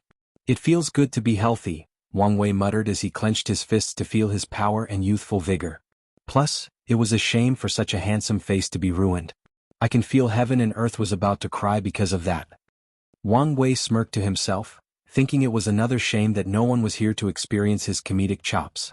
He shook his head to focus on what's important. Let's test it out, he muttered. First, Buddhism. The 108 Buddha self materialized before him, all sitting cross-legged on the void with monk cassocks, their palms closed like a prayer, and their bodies releasing golden lights. Although their heads were now shaved, they still looked extremely handsome. Next is Taoism. A phantom of Wang Wei wearing black and white Taoist robes with yin-yang and taiji symbols materialized, followed by a dozen more. These were the 72 Taoist self. Lastly, it's the devil. The last summon was the 36 devil self, and they were the odd-looking ones in the group as they were not uniform. Some devils had red eyes and hair, others had purple hairs, some had horns and fangs, and some had animal parts. Generally, they looked heterogeneous. Now that it was completed, let's test out its full power, Wang Wei muttered as he closed his eyes to understand his fake Grand Dao source. After an unknown amount of time, he sighed deeply. The cultivation speed is about 250, future Buddha self. I guess it's still better than only 108. He looked at this new technique called 3 paths? 3 self-art, and was reluctantly satisfied. The idea was brilliant and he felt it should have been more powerful. The Buddha self did not change much, except for a small optimization due to his new power and understanding of cultivation. The Taoist self was inspired by quantum computers. Classical computers work on a binary system of 0 and 1 called bits. Meanwhile, quantum computers use a qubit system, which can represent 0, 1 or both simultaneously through a property called superposition. Wang Wei used his yin-yang Dao, which can replicate the qubit system, and all his other understanding of quantum computer to condense one Taoist self, allowing them to have unimaginable calculating/deduction capabilities to comprehend the grand Dao source. Lastly, the devil self amalgamated countless thoughts and ideas. He used the binary system of technology to condense one devil that represented a supercomputer. One devil was condensed through his understanding of incense, and that devil's ability maximized the use of faith/incense to boost cultivation comprehension. Some devils did the same for luck, world source, merit, spiritual power, and even all kinds of emotions. Wang Wei had to use the knowledge he stole from the Yin Moon Palace to make the 7 emotion 6 desires devils. One of the devils even replicated Zhen Baiyu's pure mind state. Unfortunately, this technique did not completely replace the original future Buddha selves, but that's good enough, Wang Wei thought. More importantly, I have something even better. He took over 200 million years to heal despite absorbing a few special qi because of the 3 paths 3 self-art, and another technique, and that one is even more impressive. However, it was still considered a prototype by Wang Wei. However, even when he completes this technique, he won't reveal it until he's a primal paragon to prevent Grand Dao from restricting it. Furthermore, he considered it one of his best future emergency trump cards. Wang Wei finally left his retreat and immediately headed to see his mother and father, who were now healed. After the family spent a few days together, he returned to work. The first order of business was to check on the lower dimension situation. The situation was settled. All 3,800 world communities were now under his rule. They all had a dream world, enlightening temple, mortal civilizations, demon schools, depending on the world, and a court. Although there were a few troublemakers who tried to resist, by that time Wang Wei's popularity as the Endless Void Savior made these people the unpopular minority. Wang Wei took a deep breath. So much incense. Mortals, and even cultivators, worshipped him as a god, savior, hero, or something akin to a celebrity. Moreover, this kind of worship transcended race and world, meaning they came from various individuals. Additionally, some mortals have worshipped him for generations. Although mortals now have a longer lifespan than before, 10,000 years, even more in some worlds, was still a long time for them. Truly a brilliant era, Wang Wei muttered as he closed his eyes, sensing the expansion of his existence. He would love to see the face of the sucker who could push him to the stage of trying to erase his existence. His next destination was a meeting with the internal and foreign affairs managers to understand in detail the changes that had occurred since his absence. After dealing with those boring politics and paperwork, he visited Su Shi for a small chat before checking on Dong Lifan. "How have you been? I feel like we haven't had a good chat in a while," Wang Wei said as he invited her to tea and a meal in the court's garden. "You've been busy and I understand that," Dong Lifan replied, accepting the tea he served. "I think you've settled pretty well, right?" "Indeed, Dong Lifan. Initially, I was a little nervous despite everyone being kind and generous. However, I think I've been completely incorporated into the sect system." Dong Lifan's reservations have long been gone, mostly because of the peaceful feeling she gets knowing such a powerful sect was protecting her at all cost. "What about your husband? Have you found his reincarnation yet?" "Not yet," Dong Lifan replied before remembering something. "Can you check for me?" "No problem." Wang Wei used his status as the Three-Realm Emperor to check but soon frowned. "Is something wrong?" she hurriedly asked. "Oh no. He's not yet reincarnated, but he's been designated to be reborn in a scholarly emperor lineages in the upper dimension with 3 great emperors. Do you want me to change it? I still have this right. The upper dimension is unsafe, but that family seems the perfect place for him. Plus, I worry there might be other complications. How about I reincarnate him into the Wang clan?" Wang Wei suggested. "Want to tie me up even deeper?" she said, glancing at him scrutinizingly. "I'm not hiding it," Wang Wei admitted. "It's not the worst idea, Dong Lifan mused. After you leave, some people might make trouble for me based on the issue of loyalty. A husband from their clans would stop this in advance, even securing my status. More importantly, he will have great talent if born in the Wang clan, meaning I won't have to worry about his cultivation. Alright, do it. Wang Wei smiled as he condensed a black scroll in his hands, writing an order before sending it to the afterlife. How are the preparations for the alternate 10 Supremacy Foundation? Already found the perfect world, Dong Lifan said before showing him a projection made of dreams. Is that the world that replaced the Skyfall world? Wang Wei asked, remembering how the brilliant Smile Emperor ascended with an entire world. Yes. They are new and weak, meaning the perfect target, she explained. I've done countless simulations and they are the best choice. Have you considered true heavenly Daos intervention? I have. Based on the simulations, if I attack this world in the early stages of its development, there is a 99% chance that a new Destiny child with great talent will appear and try to stop me. Wang Wei nodded as that made sense. Alternative paths were allowed, but they also cannot be too easy and subject to tests to prove their worthiness. That's how Heavenly Dao, no Grand Dao, operates the entire Chaos universe. I'm sure you're prepared, so all I have to say is don't take this lightly because of your strength. I want. Wang Wei nodded before chatting with her for a while. As he was leaving, he raised his hand to condense a bright gem. This is what I promised you. This talisman will grant you full control of all the dream worlds if the Dao opening sect betrays you. I'm glad you kept your word, Dong Lifan said with a smile. If you find any errors, ads pop up, ads redirect, broken links, non-standard content, etc., please let us know reports so we can fix it as soon as possible.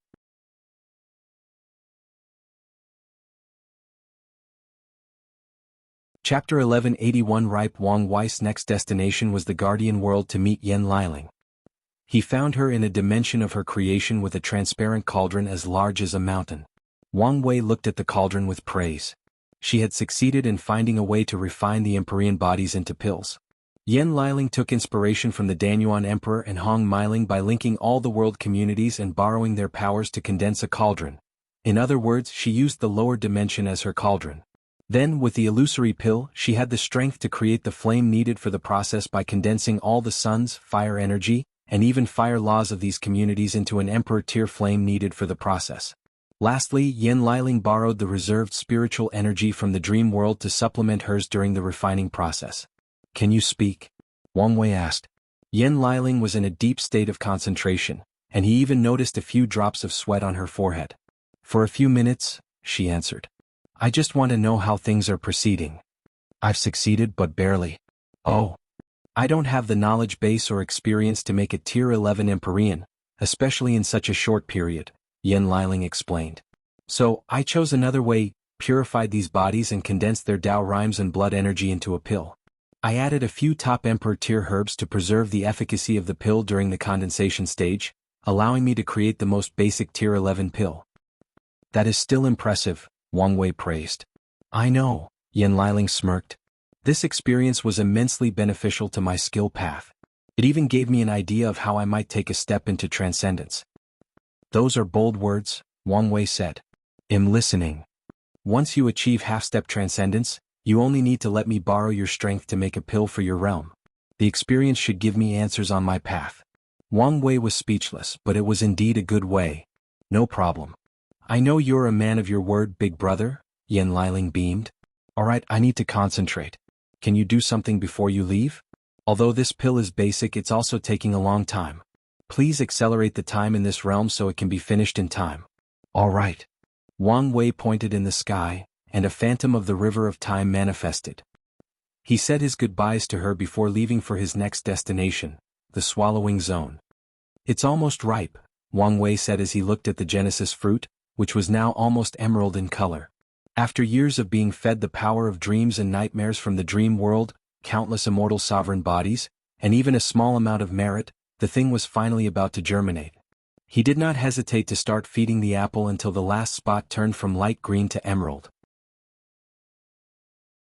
Beautiful, Wang Wei commented before condensing a container made from sealing runes, plucking the fruit and carefully preserving it. The light that served as the fruit tree dissipated, but Wang Wei did not care. The tree was now useless. By its nature, it was impossible to condense the seed for another Genesis fruit.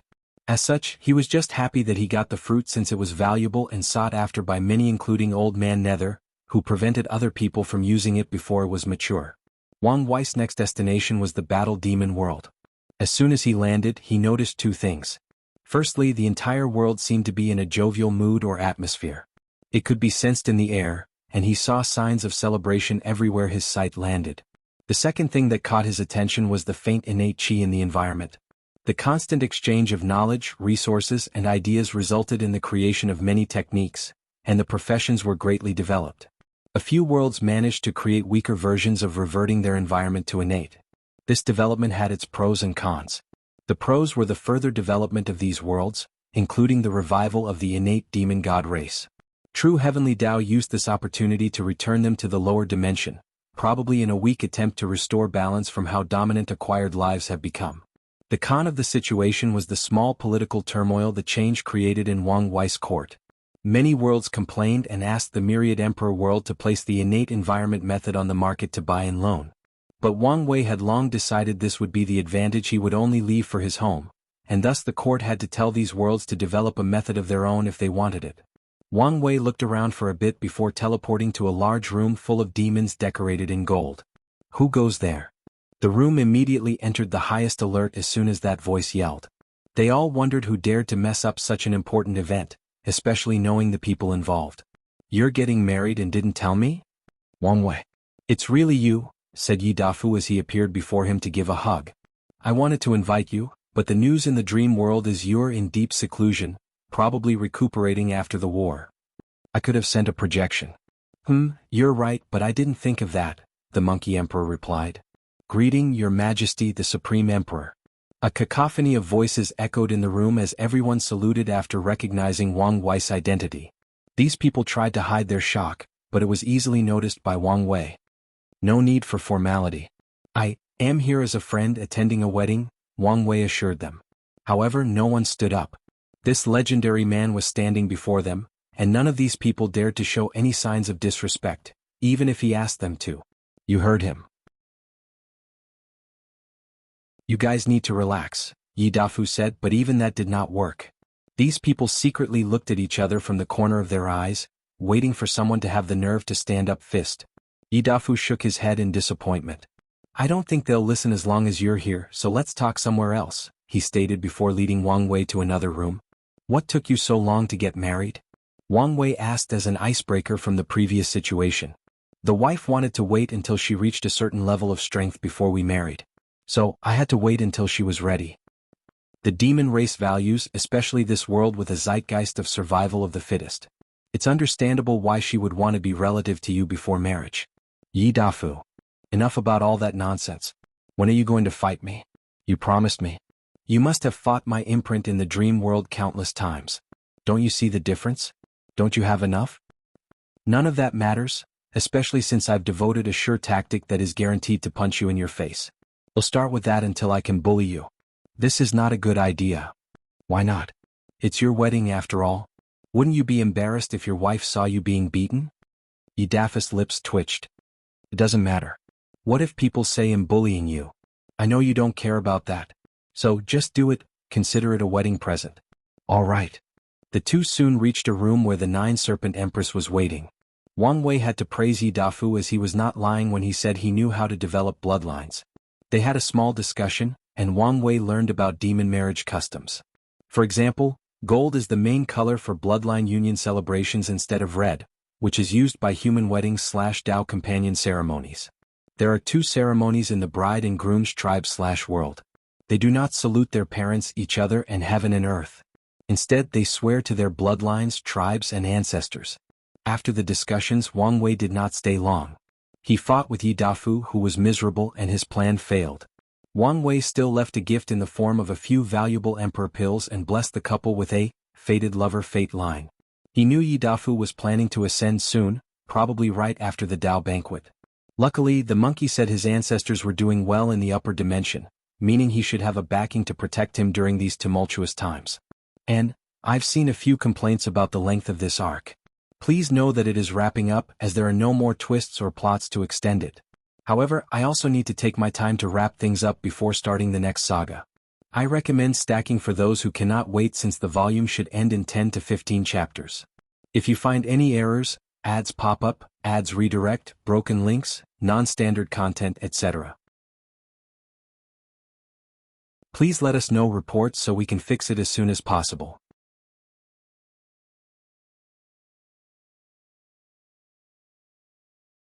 Chapter 1182 Last Value. Unedited chapter. Wang Wei's next destination was a place called the Summer Cloud World, and his purpose was a forbidden land. The Myriad Emperor world was not the only place with forbidden lands, and Wang Wei once planned to remove all of them. However, he never had to. His actions caused the entire lower dimension to rise in power, thus eliminating most of these forbidden lands with relative ease. The only survivors were the ones who were good at hiding in the place he was currently visiting.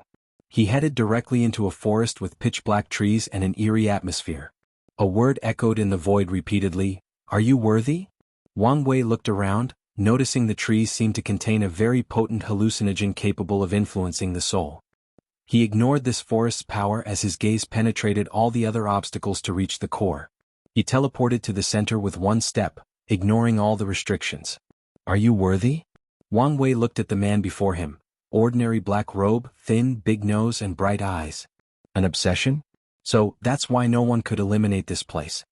The person before him was long dead, and he could only exist in this world because of his obsession, and no matter how much someone killed him, he would be revived due to his obsession.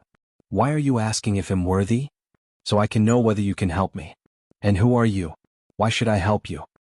"My name is Luda. I don't remember much except that whoever is worthy enough to help my family will get the key to a treasure I once held." Wang Wei thought briefly before reading this man's fate line. "I see. This poor bastard named Lu Dao once found the cultivation cave of an Empyrean cultivator and was hunted down by an Empyrean lineage. As a last resort, he separated from his family while signing up with the same program that brought Old Man Nether to the lower dimension. The result was expected. He died, but his obsession with his family allowed him to condense in the lower dimension and wait for someone worthy to help him. Do you want me to check on your family in exchange for the key to the cave?" Wang Wei asked. "Not just check on them but help them and even share some of the resources with them.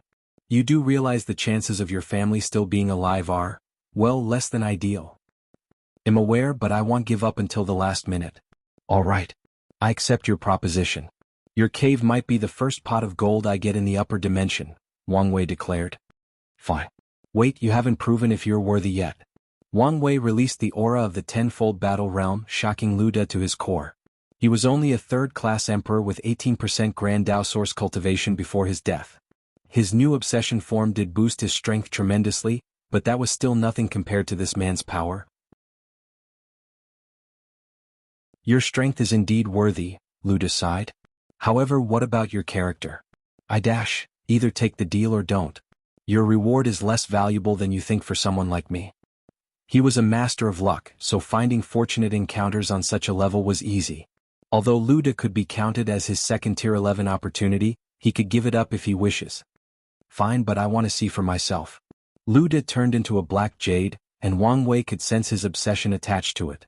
He waved his hand to put it away before waving his hands to kill all the remaining forbidden lands still hiding in the lower dimension. He teleported outside an interesting continent floating in the void. He looked at this place with strange gazes. He had come here, but it was not him. "Lord Qintong, I'm here for a visit." "Come in," said a voice, and Wang Wei entered the empty slaughter trial, following the voice to a beautiful white cabin by a lake. Qintong was waiting for tea that had already been prepared but had not been served. "I wasn't expecting you." Qintong was genuinely puzzled by this sudden visit. Wang Wei calmly served him tea before pouring it for himself and sipping. "Excellent tea," he thought to himself. "I came to invite you as a special guest to my Dao banquet," he stated. "Before you can reject, I know this event is child play to you." If Wang Wei had to make an analogy based on his life on Earth, the Dao banquet was as if all the top physics students at Tsinghua University were having an intense discussion that every other student could not fathom. Qintong would then be a world-renowned physicist who has won the Nobel Prize and countless other awards and has been in this field for over 40 years. However, this event might be useful to you. "How so?" Qintong calmly asked. "You saw it for yourself. This generation is, without a doubt, the greatest since the lower dimension's existence. Everyone present at the banquet will have great luck and destiny, they might even be the next golden generation. Those are bold words, but I see where you are coming from, Qintong nodded. If he could form some karmic relationships with these talents through preaching, it would indeed greatly benefit him later down the line, especially since he has a special method for revival that relies on luck and destiny. So you agree? I don't see why not. I'm glad to hear, Wang Wei replied with a smile. They chatted for a few more minutes before parting. I was right, Wang Wei thought as he teleported home. Nothing he does is ever simple, and that was also true of that visit. He wanted to know whether his guess about Qintong was true, that the slaughter trial was why his experience in limbo was so free and without many restrictions. Of course, it would be suicidal to try any kind of outward detection means before a paragon, even if he's technically dead. Wang Wei then chose to rely on his intuition, turning it into an active ability to sense whether his theory was correct. Now that I know the truth, it should be easy to deal with him once I squeeze his last value at the banquet, Wang Wei thought as he returned home. He soon became busy with the preparation for the Dao banquet. The first thought was to create a new place in the void for this event, but Wang Wei quickly gave up that thought since that would be too much pointless work. The next choice was his court since there was more than enough space. However, realizing how much Dao rhymes this event would create, he chose the Dao opening sect. This banquet could become a precedent, Wang Wei thought. If father and mother also hold on, other people should follow. While deep in thought, Wang Wei has already delegated the preparation tasks for the sect, making everything extremely lively. The steward stopped his court duty to take charge of this event, ensuring the Dao opening sect appeared as noble and powerful as possible to the outside world while keeping an air of mystery and secrecy. The Dao opening sect's actions were not exactly subtle. As such, people deduced the location of the Dao banquet, and the information spread before Wang Wei announced it. Many cultivators had spent years preparing for this event. Wang Wei, who was lazing around while everybody was working, decided to make an announcement in the dream world. Supreme Emperor Wang, the news was leaked. The Dao banquet will take place in the Dao opening sect. The estimated time is between 2,000 to 5,000 years. Furthermore, I've noticed a small controversy regarding whether immortal venerables and immortal sovereigns should attend. My invitation said all immortals and you're part of it. You can preach about your understanding and experience of the soul. And if you feel the God Kings would do a much better job, talk about the relationship between essence, spirit, and chi. As soon as he finished his posts, it spread everywhere. The other paths besides the Emperor and Dao path felt relieved after seeing this announcement. They were joyous that the Supreme Emperor did not exclude them from this major event and immediately started preparing. Most of them regretted not using the former 10,000 years and wasted it on debating whether they were worthy or should participate. Why are you here? Wang Wei asked after disconnecting from the dream world. Some people came to me to tell you not to be lazy and help, Wang Wuqing said. It's the steward, isn't it?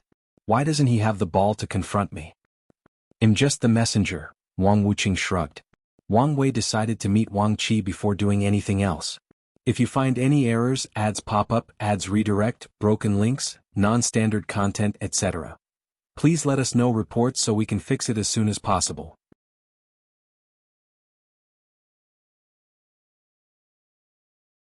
Chapter 1183 Celebration. Wang Wei waited for Wang Qi in his transcending fate mountain, and the latter did not make him wait long. There were plenty of things to do, so Wang Wei did not beat around the bush and immediately started the conversation. How was the haul this time around? Excellent, but only because of the vast quantity. No Eternals? Only 3, Wang Qi replied.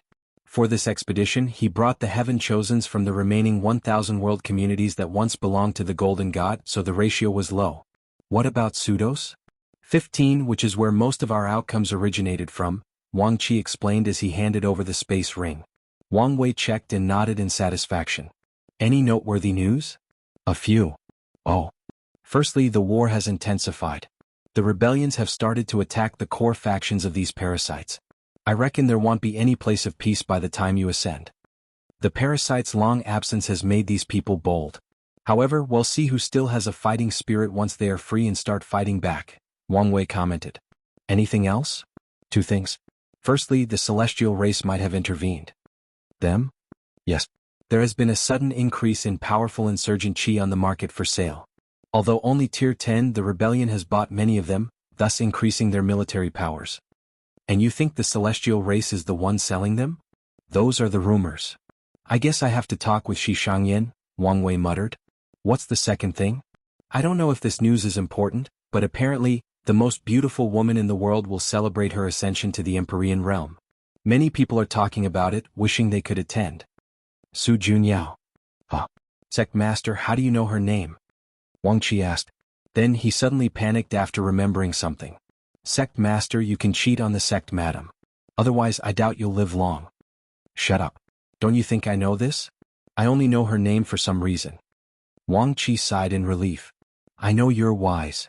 Wang Wei waved his hand to dismiss this bastard who spoke too much.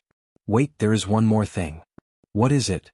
Well, how I say this, I might have spoken too much to someone. Did you see her again? No, not her. I'm talking about the sect upstairs. Oh. I brought a group of human fiend god with me since it would be easier than ascending individually, and the sect thanked me. We had a banquet and they asked about you. I might have revealed that you hold the destiny to end the current era. Do you understand how much of a blunder you've made? Wang Wei asked. Although it would be relatively easy to deduce this truth after knowing what he's been up to, it was something else to tell the news, especially with the possibility that there might be spies in the sect. Sir, I know, but this was not an accident, but a calculated move on my part, Wang Qi swiftly said. I'm listening. I only told the news to 3 people and they had to swear to Grand Dao. I ensured the oath's language was simple and direct to prevent complications, and all 3 of these people were Empyreans? Meaning the chances of finding a way to break it are minimal. You were indeed careful, Wang Wei nodded. Although he could see the flaw in this plan, for example, the branch in the upper dimension probably had ways for Empyreans to use power above their realms through things like pills, talismans, and arrays. Additionally, a sect with such a deep foundation might have more than one rare treasure to nullify Grand Daos oaths. What was their response? Wang Wei asked. They said they would support you in whatever way you wish, Wang Qi replied. I told them that with your personality and without the ancestors present, you probably won't wish to bring more trouble to the sect and limit your contact with them until you've achieved your destiny. You seem to know me well? Sect Master, it's my job to know you well so I can serve you better. Wang Wei wanted to roll his eyes. However, Wang Qi was not lying. Wang Wei chose him for this job under great recommendations due to his observation skills and ability to make the correct choice in a dangerous situation. And over the course of their work together, Wang Qi has proven to be more capable than Wang Wei initially thought. What happened next? Wang Wei asked. They said it was fine if you want to limit contact. They will leave resource points scattered all over the world for you to use. You only need to activate your luck, leading you there. Resources point, huh? Did they say how much? They said it was up to you. If you want their complete support, that is fine. However, it is also fine if you only want some starting wealth and do the rest yourself. That is good news, Wang Wei nodded. Things would become much easier with the support of such vast wealth and manpower. Once again you did a good job. Wang Qi. I believe the sect already rewarded you with what I promised? Yes, Wang Qi showed his powerful aura that was as good as some of the best insurgent. Excellent. I'll see you at the banquet. Wang Wei nodded. Ha, Sect Master. Anything else? Is there a chance for me to ascend with you? This may not be a bad idea. They'll need someone who serves as a liaison between me and the rebellion, and you're the perfect candidate since they know and trust you to some level, Wang Wei analyzed. But are you sure? You should understand the danger we're about to face. I can care for myself but cannot guarantee your safety. I am sure, Wang Qi declared without hesitation. Good. Be prepared. I will, Wang Qi said with a gleeful voice. He bowed before flying away, leaving Wang Wei to his thoughts. Su Junyao is having a celebration. This is the worst time for this kind of thing. So, is she just stupid or is she planning something with this celebration? Interesting. This celebration is the perfect opportunity to meet and end this fated nexus. He looked in the distance before starting his work. He took the task of providing food and wine. Wang Wei had to prepare the best food and drink for over 100 million immortals, ensuring this banquet was worthy of his name. Once that finished, he headed to check on Li Jun. Big brother, you're here. Yeah, Wang Wei nodded. As the Three-Realm Emperor, he had no problem visiting any Samsara court as he pleased since they were technically under his supervision. Can you participate in the banquet or must I do something? No, I got permission. With no consequences? They've extended my time by 100,000 years, Li Jun replied. It's not a bad deal, Wang Wei nodded. Although he was suspicious of Li Jun's boss, there was no sign of anything nefarious going on, so he had to leave it be. Have you prepared your sermon? Of course. Good. In that case I'm leaving. Can't you stay a little longer? I need to help your wife finish my pills. I'll bring Suai.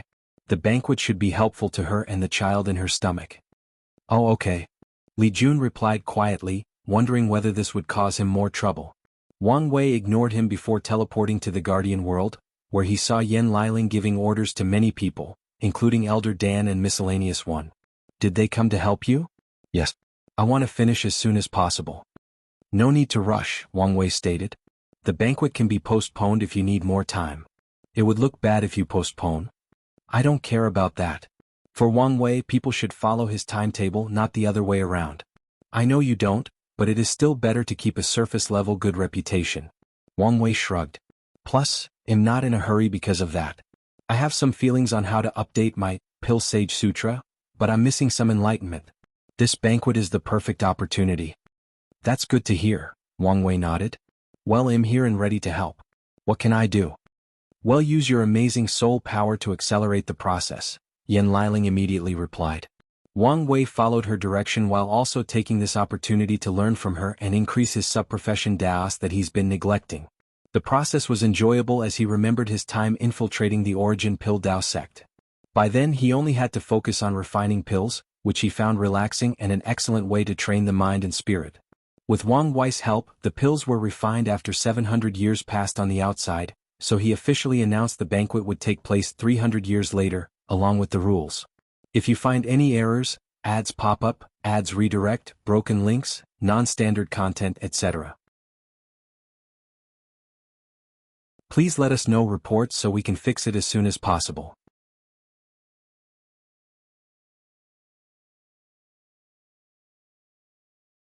Chapter 1184 Dao Banquet. Lavish food. The day of the banquet arrived, and the first to arrive was, of course, the immortals from the Myriad Emperor world. The steward had prepared a special floating mountain for this banquet, and the designated people would lead the guests to it. The mountain, even the banquet, looked ordinary with countless small dining tables arranged in different sections. However, the beauty of this event was in its simplicity. The dining tables were made of purple sovereign wood, an emperor-grade material used for refining pills and weapons. The bowls, teacups, and wine cups shone with an unknown luster, and that's because they were made from dream dust, another emperor-grade material known to calm the mind and ensure the best cultivation state. The scariest part is there were 100 million of these things. Even if only a small part was required to refine the table and dining utensils, it was too extravagant. Furthermore, this was not the end. A pink tree that resembled a sakura tree stood towering at an inconspicuous corner of the banquet, releasing petals that enveloped the banquet. The tree's petals would temporarily purify the soul and increase comprehension. People could not immediately fly to the top of the mountain but must walk these beautiful purple stairs to the banquet. The stairs were blessed to condense a person's luck, giving them a temporary blessing that increased comprehension. Lastly, beautiful Dao music echoed in the background, and its effect was the same as the others, another boost to concentration and comprehension. Feng Hung was the first to arrive with 3 people following him, and a disciple led him to the emperor area, putting at the very front facing Wang Wei. However, the 3 monks with him sat somewhere else. Soon, more people arrived and were put in an area based on their paths. Dao area, Immortal area, Premarch area, Soul area, Luck area, and Guest area. Wang Wei allowed these people to bring 3 disciples from their sect to participate in this event, and the guest area was for them. The sky in the distance suddenly burst open as a golden carriage descended from the sky, followed by a vision. The steward wondered what the big deal was but soon realized it was only someone from another world community who had arrived. More foreigners arrived for the next few hours and somehow, they all decided to make the flashiest entrance possible. These actions made the immortals of the Myriad Emperor world wonder whether they should have been flamboyant as well. Once everyone had arrived and the dream world was broadcasting this event, Wang Wei finally showed up, dressed in an elegant purple and gold robe. He also chose a simpler and more direct entrance, suddenly appearing at the slightly elevated table at the front as if he was always there. While all eyes were on him, he calmly sat cross-legged on a cushion, his dining table before him, facing all these people. He looked at the crowd, checking on all the people he knew. He smiled at his mother and father, who sat at the front near the myriad Emperor world's true Eternals like Feng Heng and Ao Shen. His father was the only non-Eternal in that position, but no one said anything, just like no one said anything about Dong Lifan sitting at the front of the luck area. However, he did notice one complaint in the immortal area despite no one uttering a word and decided to address it. "Welcome," Wang Wei said, his voice covering the entire mountain. "A few words before we start. Firstly, I would like to congratulate Sage Duanru for being the first mortal to achieve a level of enlightenment on par with immortals through mortal art." Everyone looked toward the immortal area at the simply dressed elderly man with long white hair, a beard that reached his knees, aged spots, and cloudy eyes that hid their profoundness. Duanru used his cane to slowly stand up and bow to Wang Wei. "Thank you, Your Majesty, for allowing me to partake in this momentous event." Duanru took big risks and put much effort into coming here. He heard about this event over 10,000 years ago as he was about to end his lifespan. He immediately sealed himself without knowing if he could attend while asking his descendants to petition the court to allow him entrance. Luckily for him, his clans gave birth to talented cultivators who could live long enough and were filial enough to help him. "You've earned it," Wang Wei nodded. "And you'll be the first in the Dao area to preach." Duanru was surprised but quickly thanked him again.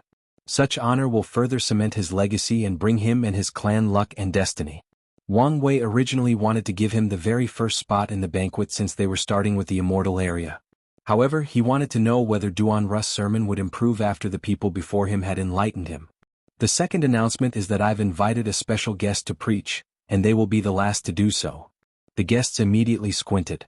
Duanru's appearance was a mild surprise, but this news intrigued and perplexed them. They expected the Supreme Emperor to be the last sermon, closing the banquet with the best. Now, His Majesty insinuated that someone even better than him was about to preach? Except for a few people who knew about Qin Tong, no one guessed who it was or whether someone like that even existed. "Now, let's start with the food," Wang Wei declared before waving his hand to manifest the food. The meal was a small piece of meat, a vegetable plate and a rice bowl. However, this was not ordinary meat. It originated from a Tier 10 void beast prepared with Wu Hong's sealing cooking magic and blessed with Wang Wei's essence flower ability.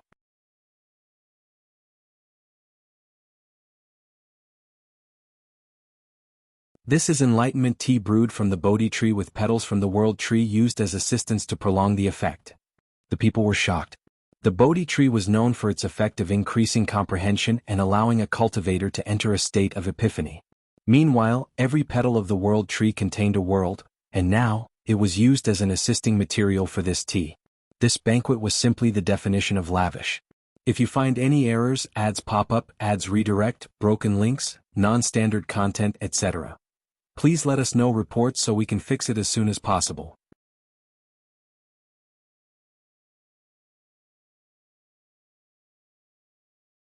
Chapter 1185 Dao Banquet, Preaching. "This is such a waste," Yin Liling complained while sitting beside Li Jun. "It would have been better to use these things as the primary or supplementary materials for pills." "You can't exactly feed pills to people for the banquet," Li Jun stated with his left hand on Su Ace's belly, helping the baby better absorb the nourishment from all these rare and precious resources. "Why not?" Yin Liling countered. "Once it's my turn to hold the banquet, I'm feeding everyone the best pills possible." "I guess that would work. Do you think I should prepare some underworld delicacies? Is that even a thing? If it isn't, just make it." "You have a point." Yin Liling, Li Jun, and Wang Wei's parents were not the only ones thinking about holding the same banquet and wondering how they would make theirs unique and stand out. Suya, who was in the guest area, had similar thoughts. She thought about creating a special dish based on her 7 emotions 6 desires Dao that would temper or even heal Dao hearts. Di Jiaying's thinking was more extreme as she wondered whether she could force people to pay a fee for attendance at her banquet. She realized it was possible, but it would have to be very enticing as this one or very close to it. Kai Song wondered whether she had to have a banquet during her time. If she did, could she give people special puppets as gifts? But what kind of special puppet? She felt annoyed, thinking how troublesome the entire situation would be. However, she enjoyed the thought of creating individualized puppets for the emperors of her era. Jun Mingyao wondered whether the sect would be willing to sponsor him for his banquet or whether he would have to use his own wealth. He decided to start amassing wealth now just in case. Once everyone finished their meals, Wang Wei summoned the tea and sipped it. Once everything had been drunk, He pointed to the sky to summon a phantom of the river of time that immediately turned into a formation. Such brilliant and effortless application of time Dao, Su Shi thought. Like most of her peers, she was slightly jealous she would never have an opportunity to hold such a banquet, at least not as the Heavenly Emperor. However, she quickly removed such emotions. If she wanted to, she could have been the Heavenly Emperor, but she didn't, and that was for many reasons. Firstly, she did not want to abandon her citizen status in the myriad emperor world after going through so much trouble. Secondly, and more importantly, she viewed the position of the other worlds as useless and less important than the one from the myriad emperor world. In her eyes, and the eyes of most of her peers, only the Heavenly Emperor from their home was the true emperor, and all the others were poor copies. And if she could not have the original, she did not want any other. There is also the fact that the benefit she received working in Wang Wei's court was much higher than if she were the emperor somewhere else. Tong Ruobing was the best proof of this. If not for her alliance with Wang Wei, she would have regretted starting her own court. Su Shi shook her head to remove all these unnecessary thoughts from her head and focus on the event. I'm expecting this event to take a while, so I've accelerated the time in here to ensure not too long passes outside, Wang Wei explained. He could sense the agitated emotions of a few people who were wondering whether he had organized this banquet to eliminate all of them. As if I needed to go to such lengths to kill every immortal in the lower dimension, Wang Wei sneered. He did one last check to ensure no problem occurred during this significant event. He checked on the people to prevent anyone from having nefarious thoughts. He checked on the sect's mortal disciples and elders hidden by his power on floating mountains next to this one. Finally, he checked on the dream world's broadcast and the entire lower dimension. Wang Wei then cast a protective spell that contained all his powers that covered every corner of the endless void to ensure no one interrupted this meeting. These are the rules, he declared. Each sermon will be between 3 to 3,000 years, with a break between 3 days to 300 years after each sermon for digestion. The length will be decided by heaven and earth itself, based on the amount of Tao rhymes you condense. Everyone entered a high alert state. In an event like this, with the most powerful and influential people of the lower dimension, there is nothing more embarrassing than having a short sermon. No matter what, the people present were the cream of the cream, meaning they had their own ego and pride. However, they could do nothing about the rules now, and they can only hope their sermons are not subpar. We will begin with the immortal paths. The first 1,000 preachers will be normal, followed by 1,000 swordsmen, then 1,000 professionals. We will repeat this pattern. The first professionals to preach are the alchemists. Once there are no immortal alchemists, it will be the array masters, weapon makers, talisman refiners, and the puppeteers. Many people were immediately not happy that swordsmen had their own category. However, Wang Wei did not care. Swordsmanship was the most popular weapon Dao, and their population was enormous compared to others.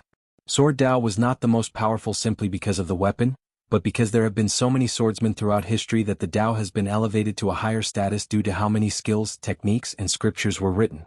Once it's my turn, the spear will have its own section, and I'll make sure it has earned that position, Jin Mingyao thought with great dedication. Wang Wei waved his hand to assign numbers to the immortals.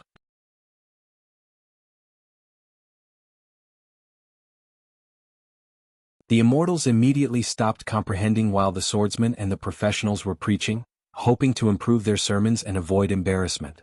If you find any errors, ads pop up, ads redirect, broken links, non-standard content, etc., please let us know reports so we can fix it as soon as possible.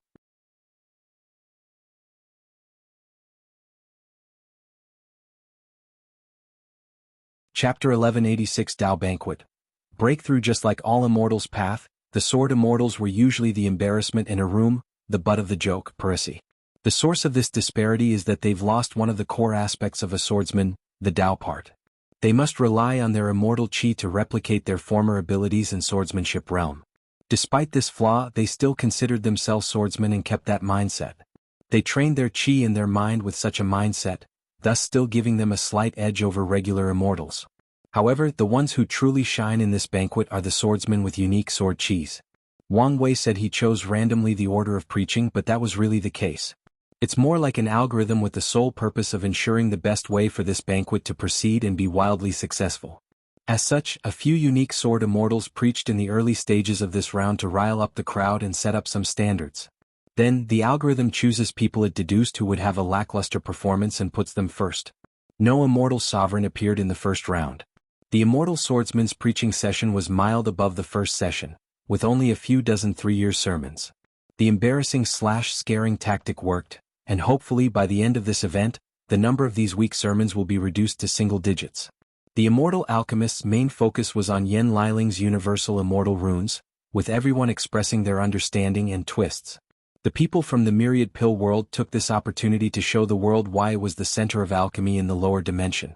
This era almost destroyed their status and privileges.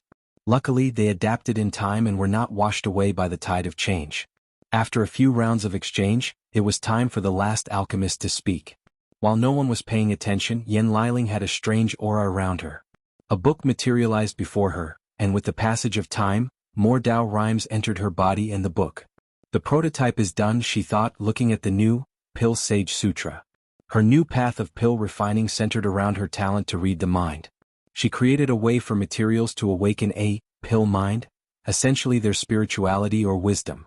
However, such wisdom has an inherent purpose, to refine better pills. For example, if she was refining a basic blood replenishing pill with 3 ingredients, yang stems, water bead, and spirit root, all 3 materials would awaken their pill mind and gain sentience. However, their purpose will be to work with each other and the alchemist, Yen Liling in that scenario, to make the best pills. As long as someone masters this technique, it will be impossible to create a pill of lesser quality than perfect. And in a skilled alchemist's hands, it will be relatively easy to create true mortal perfection pills, not just the perfect quality dictated by the Alchemy Association. The next step is to take inspiration from the origin pill flame that can refine everything. Yen Liling thought. Her idea is that even if she awakened the pill mind on a non-alchemy material, it should slowly change its nature to become an alchemy material. To succeed, I must add a small portion of good fortune Tao. Creation would be best, however, that can be added once I'm an Empyrean using the Grand Mist Wheel. There was no need to incur the wrath of heaven by becoming an outlaw when there were alternatives. And getting over myself. There are still some problems. Yen Liling had to control herself not to get too far ahead. There were still some problems with awakening a pill mind for immortal grade materials as they actually resisted the destiny granted to them. Currently, she has no problem controlling immortal and Tao grade materials, but based on the simulation in her sea of consciousness, even the weakest emperor grade herb will revolt against her control. Because of this issue, she couldn't even tackle the most brilliant aspect of this technique, the alchemy mind. Yen Liling did not simply want her materials to gain wisdom, she wanted them to be born with an excellent talent for alchemy but also with vast knowledge and experience. Upon completion of this level of the Pill Sage Sutra, refining any pills will be like all the materials were as talented as her and devoted to helping her refine the best pill possible. Such an idea sounds absurd, but Yen Liling already has a direction fate Tao. The process of the materials awakening their alchemy mind will involve them sharing fate with her, thus acquiring their talent and knowledge. In fact, this is not even the final form of this scripture.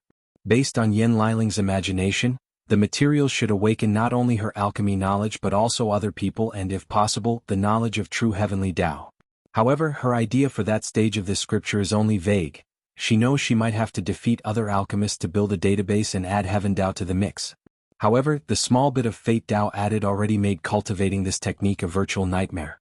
She could not fathom how many people would be able to cultivate it once it was truly finished. Regardless, she was happy with the outline she currently had and was more confident in walking the path of skills to achieve transcendence. Yen Liling readjusted her mood and concentrated. She was saddened that no more alchemists would preach but took comfort in learning by comparison to other professions. She also looked forward to alchemists from the other path. The sermons continued, and soon the first person to reach 2,000 years appeared. To no one's surprise, it was an immortal sovereign. Once a person passed the 2,000-year threshold, the Tao rhymes resonated with each other, making the epiphany process deeper. In other words, it was easier for people to understand, digest, and benefit. While people rejoiced at this sermon, the immortal sovereign, a beautiful woman in all red, was not happy. She felt it was an insult for her not to reach the full 3,000-year mark. After all, she was technically tier 11. Sadly for her, her knowledge was severely limited since she spent all her life in the lower dimension. She, along with all the other sovereigns, does not even know what a person of their level is genuinely capable of. The sermon continued, and the lady proved she was among the best in her path. Most immortal sovereigns bordered 1,500 to 2,000 years, with the best being 2097 years from a talisman maker. Then it was finally for the last person in that section to preach, and Wang Wei chose the Turtle King from the martial hegemony world. The Turtle King is, without a doubt, the oldest being in the lower dimension and the oldest immortal path practitioner. Many people, including Wang Wei, looked forward to his sermon, and he did not disappoint.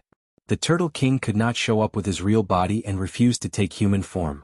Instead, he had to create a human clone to send in his place. His sermon lasted 2,907 years, creating the most intense Tao rhymes since the start of the event. However, even that was not the most impressive part of his sermon. The turtle had no reservations and discussed a special technique to condense a unique chi capable of granting a maximum battle boost of 30%. This boost is not a grand Tao boost, but such a technique is still appreciated since it could grant someone victory over a relatively equal opponent. The most impressive aspect of this technique is its universality. Soul Path people can condense a unique soul chi or god chi, Tao ancestors can condense a world chi, heavenly kings can condense a king chi, and emperors can also have their own emperor chi. The Turtle King's sermon became the first major highlight of this banquet, making the martial artists from the martial hegemony world very happy and proud. Those rowdy martial artists would have made a scene if not for the grand occasion. Once everyone had digested the sermon, it was now the turn of the soul area. Although their path was on par with the Tao path, relatively speaking, it did not change the fact that they did not cultivate individual Tao. The luck area with the heavenly kings had the least number of people and appeared to be the group that should be next. However, they had their own Tao. In essence, the fortune path was an alternative to the Tao path. The heavenly kings used the luck from a dynasty to bear the power of the grand Tao source, while Tao ancestors used an inner world. If a heavenly king chose the same path as Dong Lifen to fuse their dynasty with their sea of consciousness, or even if they choose their bodies, they are essentially creating an alternate inner world. If you find any errors, ads pop up, ads redirect, broken links, non-standard content, etc., please let us know reports so we can fix it as soon as possible.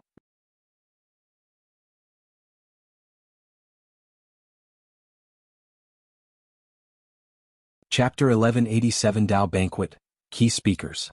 Wang Wei already knew who to choose as the last key speaker for the Soul Path, and that would be its founder Liang Shixian. However, it took him some thought to choose the very first. There were few god kings in the first place, and the best originated from the divine race. So, he chose someone who could establish an excellent standard for that area. The preacher did an excellent job. His sermon was mainly about the soul, as this was their expertise. The young divine race, named Red Ocean, took a page out of Jin Yes' book and discussed the balance between the essence, spirit, and chi, but the main focus is the spirit instead. This sermon lasted 2,100 years. The rest of the soul area sermons involved four main topics: soul, incense, divine law, and divine will. Liang Shixian convinced his people to talk about the insurgent technique of condensing divine laws and wills in the hope of further increasing the strength of this divine path.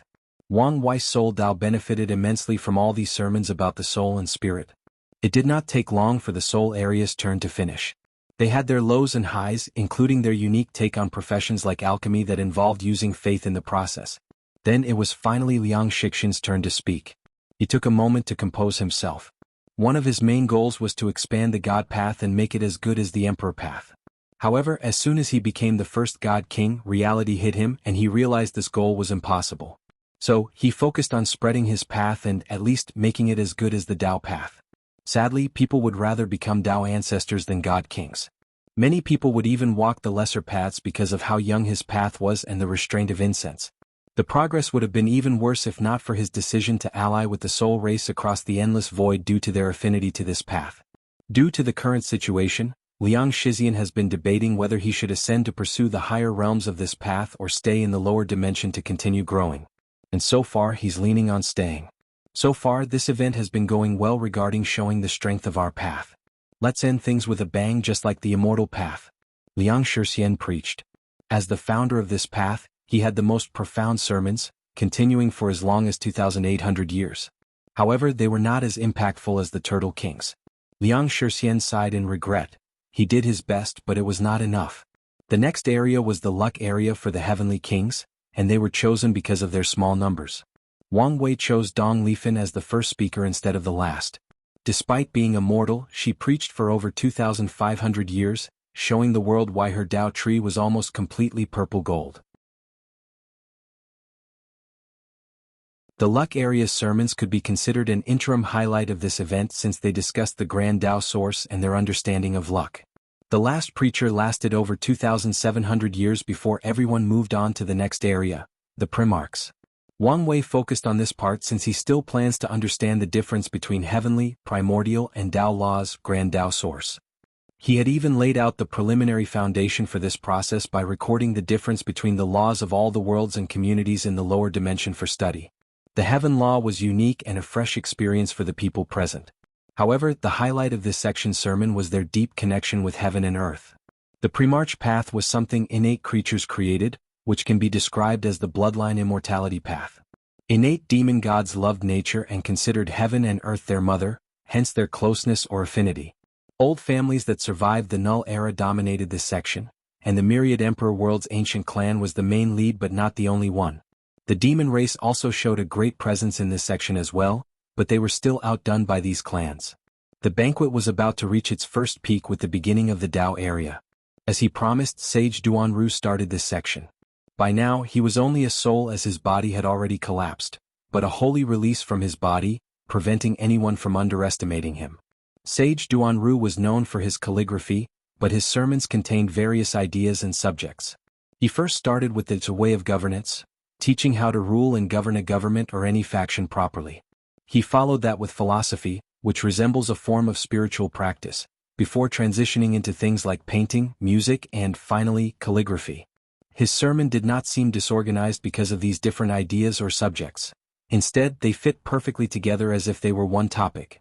Duan Ru's sermon lasted exactly 2,000 years, proving to the world he was worthy to be here and worth starting the Tao area.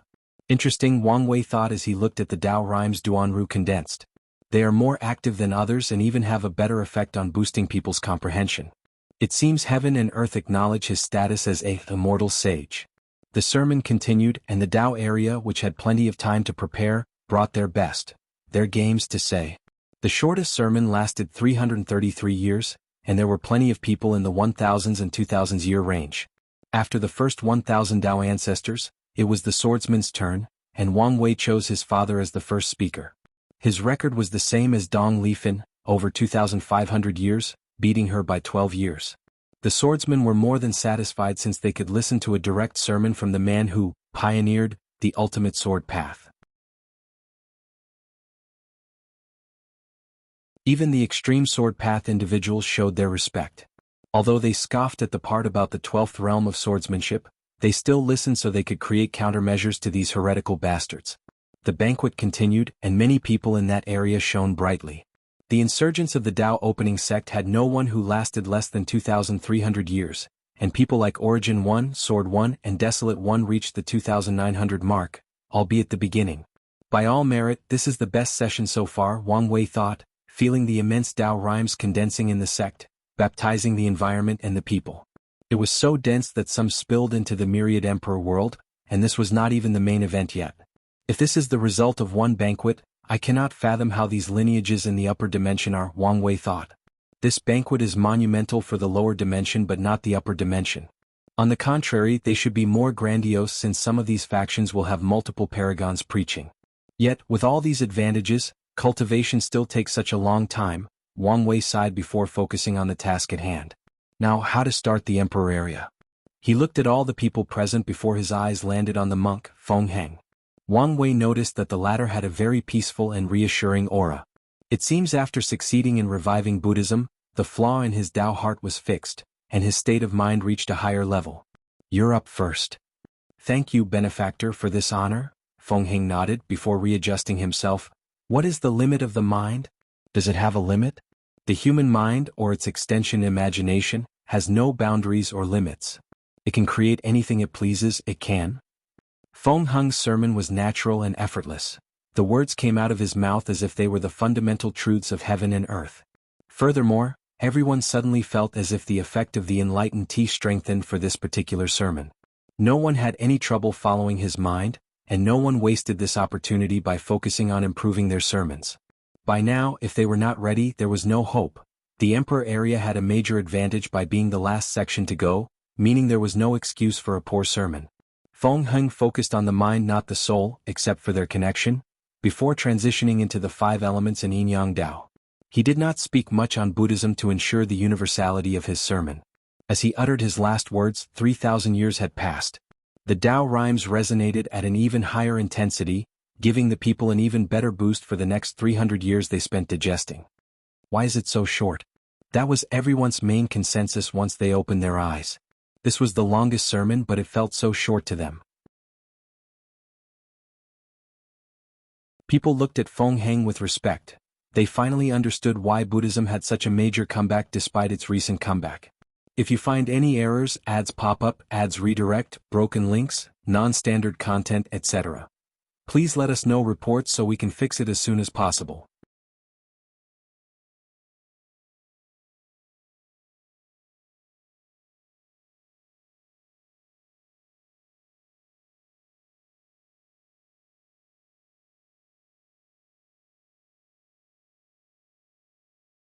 They also felt anticipation for this last act. No, the act before the last. If you find any errors, ads pop up, ads redirect, broken links, non-standard content, etc., please let us know reports so we can fix it as soon as possible.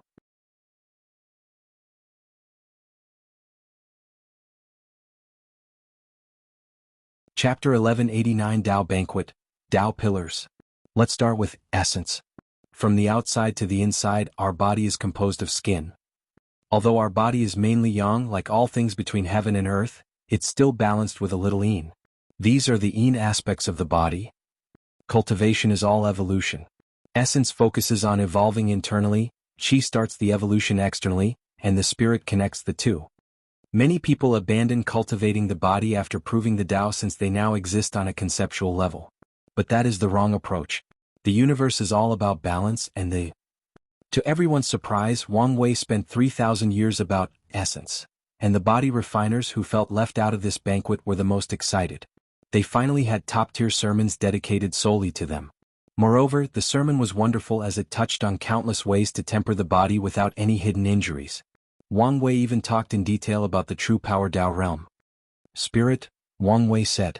Although I said it's the link between essence and qi, that's also an oversimplification. What is the difference between the mind and the soul? Is spirit the synonym of mind? Of the soul?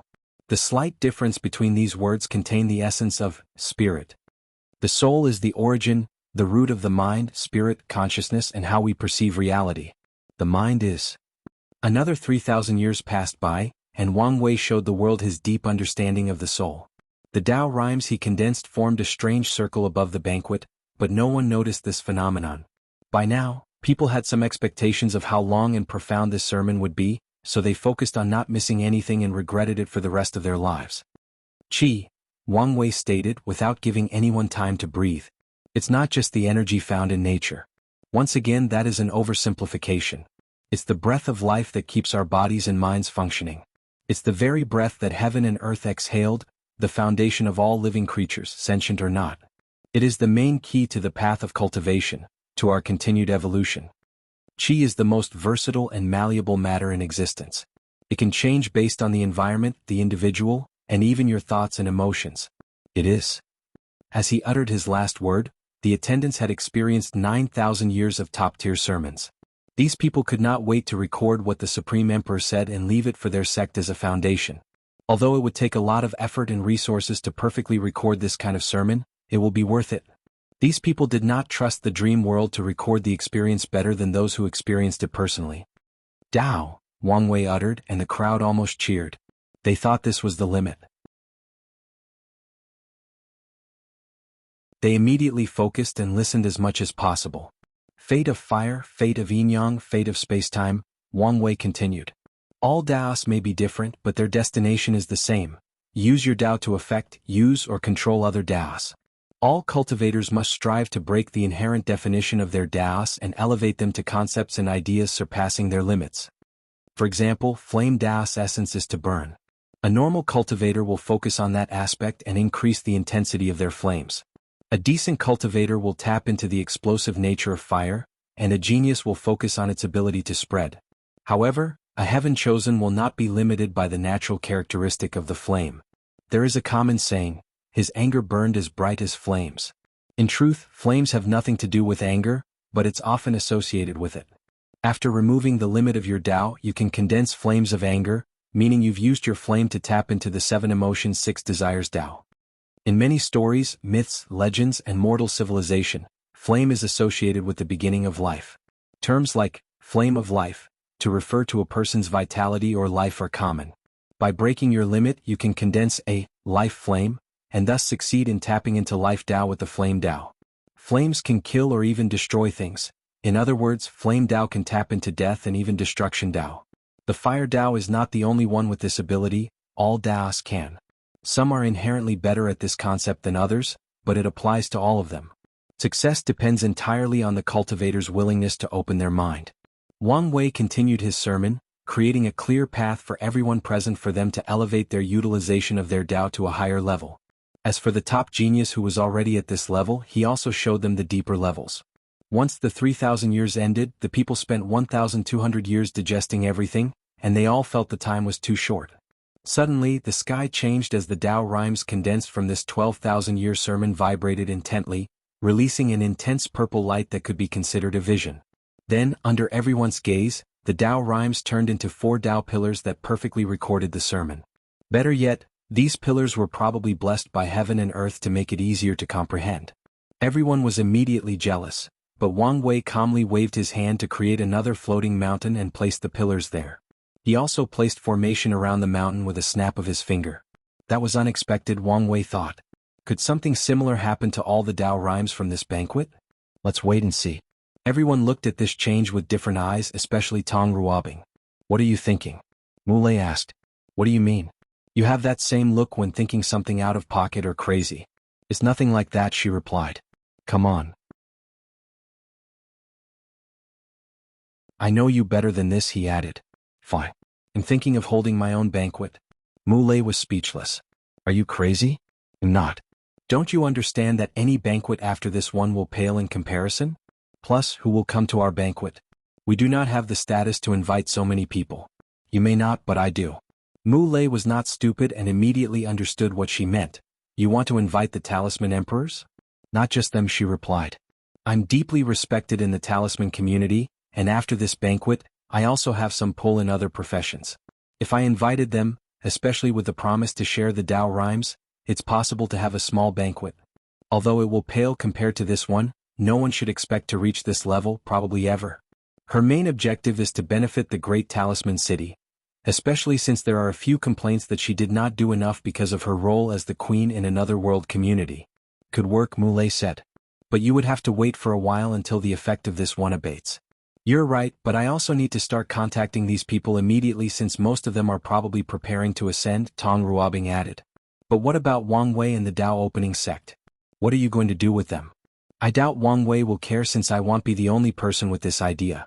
The problem is if we want our small banquet to be official and posted in the dream world, we can't move around them, Tong Ruobing said before sighing. In fact, the best way for this to succeed would be to invite Yen Liling. However, she would lose too much Tao rhymes if he invited the latter. While everyone was distracted by the Tao pillars or thinking about possibly having their own small banquet, Sage Duan Russ Soul suddenly stood up and bowed. Thank you, Your Majesty, for spreading the Tao. People secretly criticized that shrewd mortal. All 100 million or more immortals stood up and bowed to Wang Wei. Thank you, Your Majesty, for spreading the Tao. Their voices formed a cacophony of beautiful sounds that spread throughout heaven and earth. It was beautiful seeing so many powerful entities bowing to one person. However, Wang Wei was calm. After all, this was not the first time, and it definitely won't be the last. At this point in his life, glory and worship were normal things, and as he became more powerful, even more powerful beings would bow to him until one day, even Grand Tao would have no choice but to do the same. You're welcome, Wang Wei nodded before giving him another blessing to continue his soul. But as I hinted, I'm not today's main event. The people then remembered there was still one more guest to appear, and they were curious who was nobler than the Supreme Emperor to be the final guest of such an event. If you find any errors, ads pop up, ads redirect, broken links, non-standard content, etc., please let us know reports so we can fix it as soon as possible.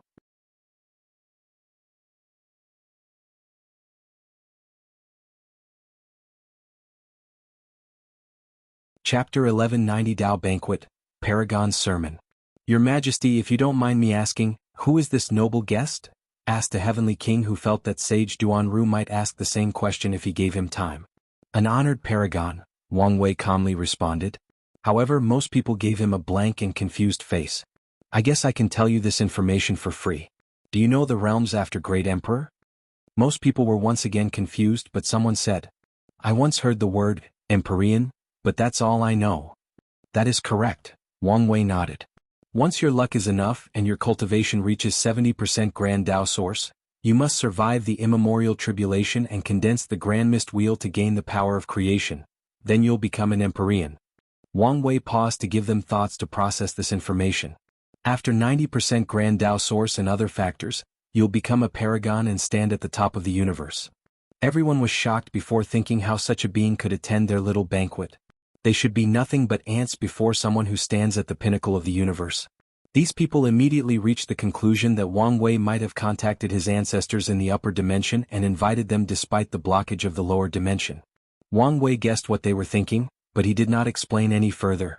It's your luck to have such a cultivator preaching to you. So, let's not waste time and take full advantage of this situation. Wang Wei's cushion flew from the small podium and sat before everyone facing the podium. He stood up and waited. Everyone immediately followed him, and less than 30 seconds later, Qin Tong's handsome face appeared on the podium. He looked ordinary, but no one dared to underestimate him. As strong as the Supreme Emperor is, people can still feel his presence, especially that perfect aura on his body that can be intoxicating. However, this man had nothing. They saw him but could not detect him. It was like he existed in a realm beyond their sights, thoughts, souls, and even existence. Thank you again, Lord Qin Tong, Wang Wei said as he cupped his hand to salute. Thank you, Lord Qin Tong, the crowd followed. However, they were not as bold as Wang Wei and bowed 90 degrees, some even kowtowed. No problem, Qin Tong nodded. I've been observing the lower dimension for a long time, and as you said, this is indeed the most wonderful generation of emperors. This banquet immediately became an odd sight as these old immortals, who have lived for billions of years or more, became shy or read out of embarrassment with one comment. Some immediately became proud. However, the more level-headed individuals knew why this generation was so exceptional, so they glanced at the Supreme Emperor. Alright, let's get started, Qin Tong announced. His projection sat on the podium and began preaching, What is cultivation? Today we will explore this topic. I will explain my understanding, along with a detailed explanation of the path of cultivation from Tier 1 to Tier 12. As soon as Qin Tong started, the Tao rhymes he produced condensed into golden lotus flowers that blessed everyone present. A silent cry of joy emanated from heaven and earth as a result, but only people like Wang Wei, Yen Liling, and Qin Tong noticed. The cultivators, who were in a deep state of epiphany, quickly felt the sermon was somewhat similar to Wang Wei. Qin Tong talked about essence, qi, and spirit but focused on how these things applied to cultivators from Tier 1 to higher levels. There are many cultivation systems in the lower dimension, and his sermon was a way to be universal to everyone. Once the sermon reached the part about Tier 10, Emperor Realm, Qin Tong did not talk much about Daos but focused on every aspect of the Emperor Realm. Dao Body, Awakening, Soul, Dao Will Manifestation, True Will, Battle Realm, and Dao Imprint. He was very detailed and Wang Wei learned a great deal. Everyone waited in anticipation once Qin Tong finished talking about Dao imprints. They thought they would immediately get a look into the next realm, but Qin Tong then started talking about the Dao, mainly the Soul Dao. He started with the basic laws until they reached the level of Grand Dao Source. The Soul was a Dao applicable to everyone, so Qin Tong focused on using and growing the Soul, which was very helpful to most people at this banquet. Finally, Qin Tong talked about the Empyrean realm.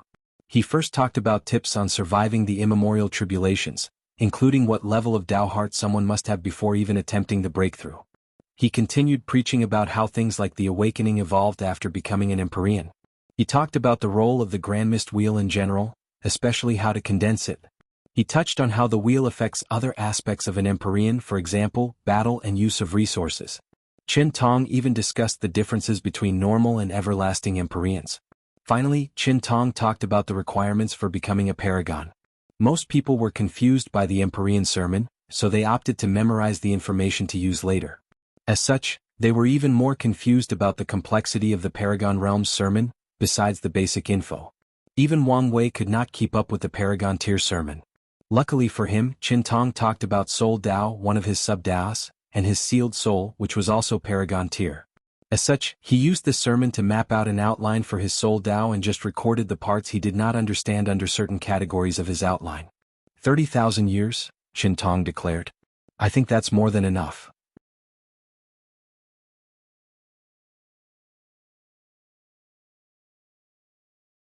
If you find any errors, ads pop up, ads redirect, broken links, non-standard content, etc., please let us know reports so we can fix it as soon as possible.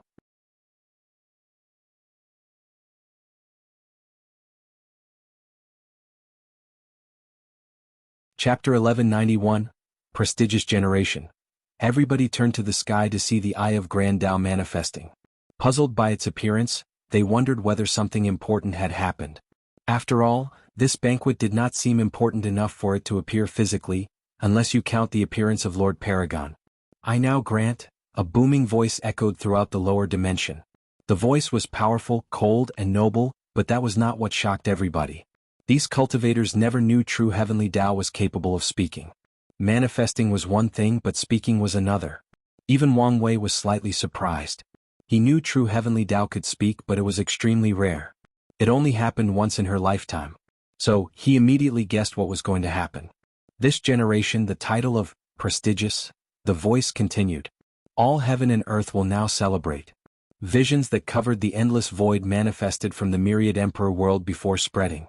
The effect of this title immediately started with people like Li Jun, Yen Liling, Yu Yen, Su Shi, Feng Heng, Hua Feng Huang, Ao Shen, Tong Ruobing, Mu Lei, Jilan Feng, Yidafu, Shi Qian, the demon-suppressing emperor, the barbarian twins, Shi Shangyan, Hong Meilin, Wrath, Dong Lifan, and Wang Tian. Their multicolored Qi Luck dragon manifested above their heads before half of it rapidly turned white. Before this banquet they might not have known what this meant, but it was different now. Empyrean tier luck. The title gave them the luck level of an Empyrean, making their path to tier 11 less challenging. True heavenly Tao seems very generous, Wang Wei thought, feeling some people should not be on this list. However, after thinking about it, there might be a reason. They made sense somehow. Shi Qian revived the light race in this era. The demon-suppressing emperor was the first human emperor of this generation. The barbarian twins, despite choosing the wrong side of history, created a new and unique branch of history. So, they do deserve their blessing. Once these changes ended, a few lights descended from the sky to 5 people. Hong Meiling, Yu Yen, Wang Tian, Dong Lifan, and Feng Heng. All these people were then granted a longevity resource or extra life. So, the people who contributed the most to sealing that eldritch abomination? I hope Wang Ju gets her reward in her next life, Wang Wei thought. Once these people were rewarded, the title's effect focused on the rest of the emperors and immortals of that era. True heavenly Tao was very generous in its reward. Most of these people received some luck blessing, followed by physical rewards. For example, rare pills, weapons, talismans, information about fortunate encounters, and even a small amount of merit.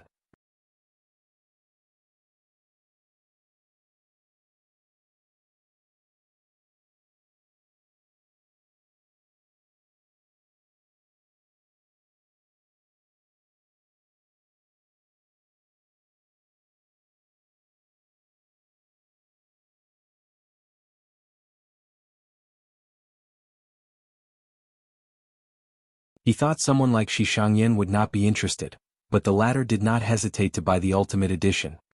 He waved his hand to collect his merit and the emperor materials from those who chose that payment method. This is it for now, Wang Wei announced. We will meet in the upper dimension. I hope you're alive by then. More importantly, I hope you're on the right side of history. These cultivators felt a chill down their sides as they immediately understood what side the Supreme Emperor was. Your Majesty, is there a chance for us to work together again? I thought you would be sick of me by now. The female emperor who asked this question chuckled. Although His Majesty is, well, quirky, you always follow the principle that everyone benefits. You never abused your power and left us with absolutely nothing, even though you always had the power. I think most people would trust you more than, the rebellion. I didn't know I was this good. Wang Wei's narcissism activated. He then looked at this woman, thinking how ambitious she was. I can tell you honestly that I want to ascend until I reach the next realm, and that will take some time for many of you to change your mind. So, let's wait until I ascend to have this kind of conversation. I understand. Thank you, Your Majesty, for entertaining me. Wang Wei nodded. Everyone can leave except for Sage Duanru and Shi Shangyan. The participants swiftly glanced at these two before rapidly departing. Today's event had too many consequences, and they needed time to digest and plan their future. Your Majesty, thank you for everything, Sage Duanru bowed. No need since you deserve it, Wang Wei replied before getting into the topic. He isolated sounds from their conversation before asking, "You're planning to reincarnate and start cultivating?" "That is correct. Have you thought of an alternate method of proving the Tao? Are you talking about merit?" "No. I mean to stay immortal and continue understanding mortal arts and crafts until you're on par with an eternal emperor." "Is that possible?" "You would need to reincarnate a few times, but once you succeed, Heavenly Tao will lower a heaven will for you, and you'll become a unique emperor that has created a new path." "I never thought of that," Duanru replied with shining eyes. "This path seems perfect for me." Duanru never believed mortals were inferior to cultivators, so he never used his success and power to acquire an arc and cultivate in this generation. He wanted to have great accomplishments in this life as a mortal and start the next as a cultivator. "Are you sure? This path won't be easy." Wang Wei was relieved he would not need to convince him, but he also wanted to remind him that this was not a simple feat to accomplish. "I understand and am willing." "Good. He'll give you a blessing so that you're born with the memories of your past life and a curse so that you're always born as a mortal. We don't want to ruin everything due to temptation or someone forcing you to cultivate." "I understand and am thankful," Duanru bowed. Wang Wei released a black and white light into his body. "Do you want to see your family before reincarnating?" "No need." Duanru had expected he would not return home and had settled his affairs. Wang Wei nodded, and with a wave of his hand, a portal from Samsara manifested and swallowed Sage Duanru. "If you find any errors, ads pop up, ads redirect, broken links, non-standard content, etc. Please let us know reports so we can fix it as soon as possible."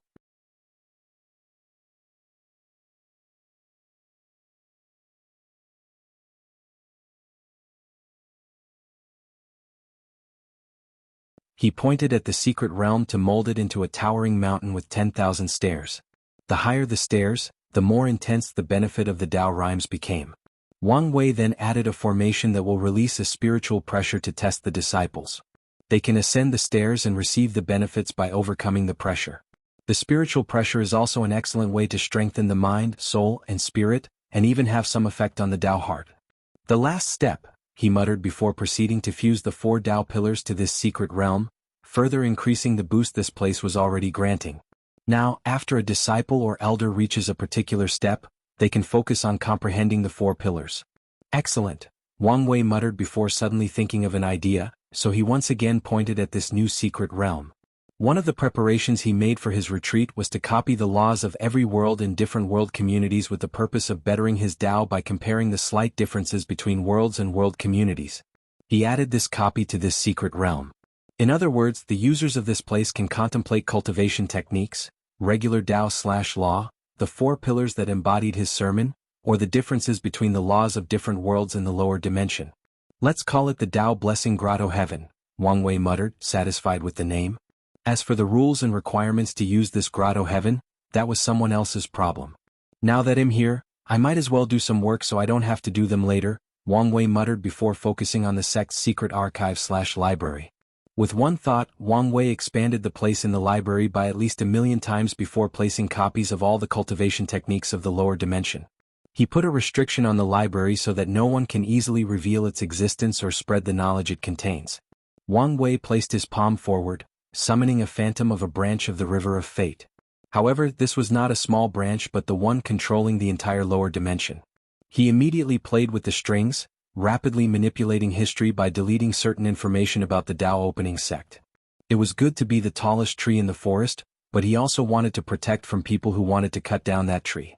His actions drastically reduced the temptations of these people. No one noticed how he manipulated time and changed history, and that's exactly what Wang Wei wanted. Finally, he left the banquet area and checked on the sect before seeing his parents and entering a retreat.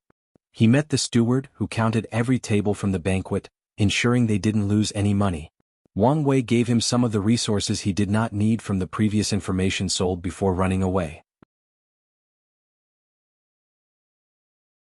The steward started to complain to him about how the lavishness of his banquet had set up an unwelcome precedent, and he was not too happy about how many times he would have to organize these banquets.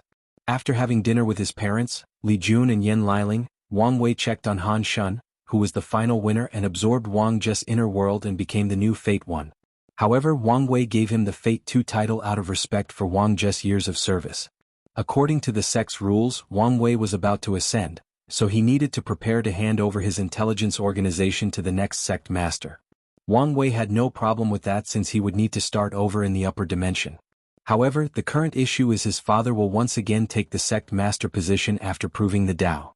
However, he did not want the responsibility before the Heaven will battle. In other words, someone else needed to replace him during that period. Unfortunately, no one has decided on the next candidate yet. The best options were Kai Song and Jun Menyao, but none wanted to since they would have to again once it was their time to prove the Tao. Dong Lifen was suggested, but she also rejected the idea for the same reason as the others. Everyone wanted Wang Wei to choose, but he told them just to hold an election trial. He only focused on ensuring the Fate Shadow Guards would be loyal to the next sect master. Of course, he will take a few people with him to start the expansion in the upper dimension. Wang Wei's next destination was the slaughter trial. "Why are you here?" Qin Tong asked, genuinely puzzled. "I came to thank you for the sermon." "There is no need for that." "No, truly. You've saved me a lot of time, effort and resources. For that, I'm very thankful," Wang Wei said sincerely. "Is that so?" "Well, I accept your sincerity," the Paragon nodded. "It's a shame." "What is it?" Qin Tong asked, further confused. "That your presence has become unpleasant and unwanted," Wang Wei replied calmly. Qin Tong immediately felt something was wrong, but it was too late. The Slaughter Trials continent was already surrounded by a mysterious power, which turned into runes. "What is the meaning of this? Do you think what you've done is enough to pay the debt between us? To pay for 2, maybe 3 ideas on how to achieve transcendence?" Wang Wei sneered while Qin Tong's face contorted in anger and embarrassment. "What do you want?" Qin Tong asked. "You tell me. What price will some paragons be willing to offer for my ideas?" Qin Tong was silent. He wanted to say they were just ideas but knew this was nonsense. "You don't have to do this," he argued. "What is the point of making an enemy of a paragon of my caliber? That's the only reason why you're still alive," Wang Wei replied. "However, once I have the strength, you better have something to repay or prepare to have your memory erased." "No, I don't even have to wait that long. As long as my ancestors can return, I'm sure one or more of them would happily get the payment from you." Qin Tong's face turned ugly. The idea he's stolen is worth such top lineages to send paragons, even boundless, after him. "There is no need to take things this far. Let's talk and reach a compromise." "You don't need to try to buy time," Wang Wei stated. "One of my powers as a minor 3-realm emperor is to declare someone an enemy of the world, and true heavenly Tao will help me banish him. Although I can only use it once every few thousand yuan epochs and only in the lower dimension, it's worth using it on you. Lucky for you, I'm banishing you into the source chi space, away from the Two Suns site. So, take this opportunity to revive and find a way to repay my debt. Otherwise your life will be very miserable." "No, don't do this. Think of what I did for Wang Ju." Although the source chi space appeared less dangerous than the eternal Ascension world, that was only at the surface level. He could be teleported to some hazardous area in that space if unlucky. "All right." Qin Tong was immediately shocked. He could not believe he had accepted so easily. Then he remembered who he was speaking with. "What do you want?" "Completely erase these ideas and everything else you've stolen or learned from and ascend to the upper dimension. Then, everything will be water under the bridge," Wang Wei announced, but Qin Tong was silent. "Reasonable request, isn't it? But you cannot accept," Wang Wei shrugged. "So, accept your fate." He waved his hand and the continent disappeared between heaven and earth. He ignored Qin Tong's burning gaze as he exhaled. "Now I can breathe easily." Wang Wei left to check on the affairs of the court. Once he dealt with all these trivial matters, he entered his seclusion. His first act was to condense the civilization luck from the luck-condensing artifacts of his sect, the ancient clan, the Great Talisman City, the Origin Pildao sect, the Origin Weapon Mountain, the Origin Rune Palace, and the Body Dao Cave. He even added the luck of Buddhism, Taoism, and this world's version of Confucianism, the luck from the Enlightened Emperor Academy. Wang Wei did not have the luck artifacts of all these factions, but once he asked to borrow them, who dared refuse? After fusing all these luck artifacts, they turned into a white flame. Wang Wei's eyes shone brightly as he sensed the blessing of an entire cultivation civilization. Fascinating. Maybe I can make this even more interesting, he thought. Wang Wei sent a message to all factions in the lower dimension. I'm borrowing this. With a thought, he teleported all the luck artifacts that symbolized the cultivation civilization of all 3,800 Heavenwell worlds and fused them into a silver flame. The myriad Emperor world is considered the center of the lower dimension, he muttered as he looked at the white flame. This flame is symbolic of the old era and civilization.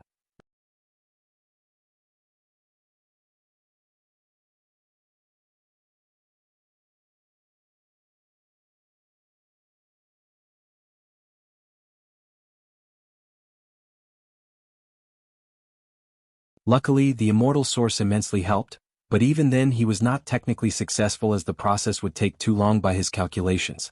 The worst part is I can still predict a possibility of failure, he groaned as he looked at the final result. Thankfully he was also prepared. He linked his body to the tree before using Time Dao to summon echoes of himself from the past. Specifically, he summoned the version of himself about to take the first flesh tribulation of the Dragon Phoenix realm. As the echo experiences the first tribulation, the law tree also experiences the same tribulation. And with the heart providing it with energy, it was not destroyed. Time passed, and soon the echo who passed the 1267th tribulation disappeared, and the tree had now caught up with Wang Wei's cultivation. I was right, he thought after checking the tree. The tribulations, which contained the essence of 3,800 Grand Dao, nourished the tree and made it more perfect. His plan was working. Wang Wei then focused on his fleshly body cultivation. He absorbed countless resources to increase his strength while passing challenging tribulations. The higher the tribulations, the higher the pain and the more dangerous. Yet he still passes 3,800 tribulations for all main Daos. By now, his second gate shone with luster, indicating he could open it any time. However, this was not his current priority. Wang Wei looked at the new Grand Dao source tree and sighed deeply. Still not finished. He summoned the river of time to send the tree back in time. Such blatant change in time should have negative effects, but Wang Wei was smarter than that. His purpose was for the tree to silently absorb as much power as possible from the Grand Dao source to become complete. So, he needed to hide it from sight and not influence history in the slightest. Wang Wei had to be careful. He observed the tree's development from the Chaos era to the present, ensuring no one discovered its existence, including Heavenly Dao. As he summoned the tree to his presence, he was excited. It was pure white, with 3,800 fruits surrounded by rune chains. Its aura was magnificent and noble. It can only help me until the pinnacle of the Emperor realm, but that's more than enough, Wang Wei thought before suddenly feeling a cold chill running down his spine. He sensed a pair of terrifying eyes gazing at him, which seemed very hostile. Time Wraith? I didn't even do anything. His actions were inconsequential as he only accelerated the tree's growth. The gaze disappeared, and Wang Wei sighed before continuing his retreat. After countless resources and consuming the Dragon Phoenix pill, he had reached the 10th level of the Dragon Phoenix realm. After passing all 3,800 tribulations, Wang Wei could open the gate of power, enter the adult Fiend God realm, and become an indestructible Empyrean. However, he would not accept such a measly foundation.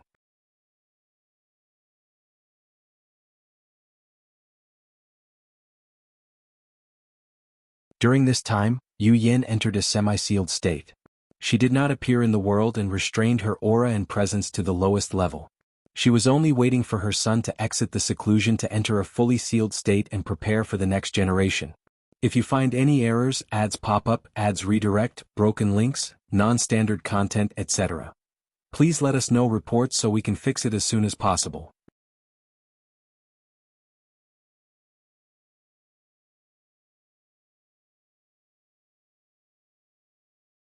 Chapter 1195 Opening the Gate of Power. After combining and surviving more than 10,000 Daos and tribulations, Wang Wei had run out of resources.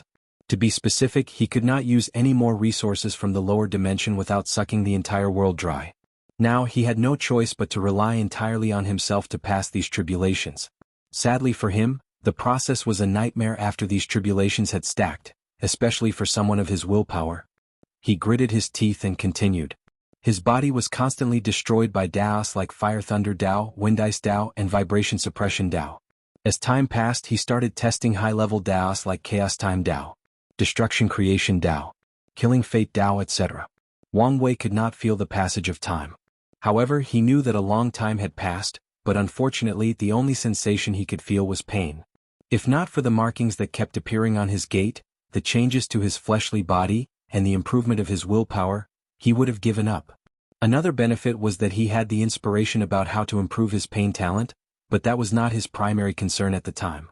He continued combining these tribulations, and after 1,000,000 tribulations he had to stop and take a breather.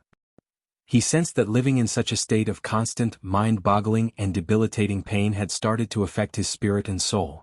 So, he took a few hundred years of rest before diving deep again. Then he would follow a pattern of cultivating and resting, taking a break at the 10,000,000, 100,000,000, 1,000,000,000 and 100,000,000,000 tribulation marks. Wang Wei did not know how long this would last. However, the ancient desolate emperor advised him to keep going until he reached his limit, so he followed the advice. At first, Wang Wei thought he would be here for a long time.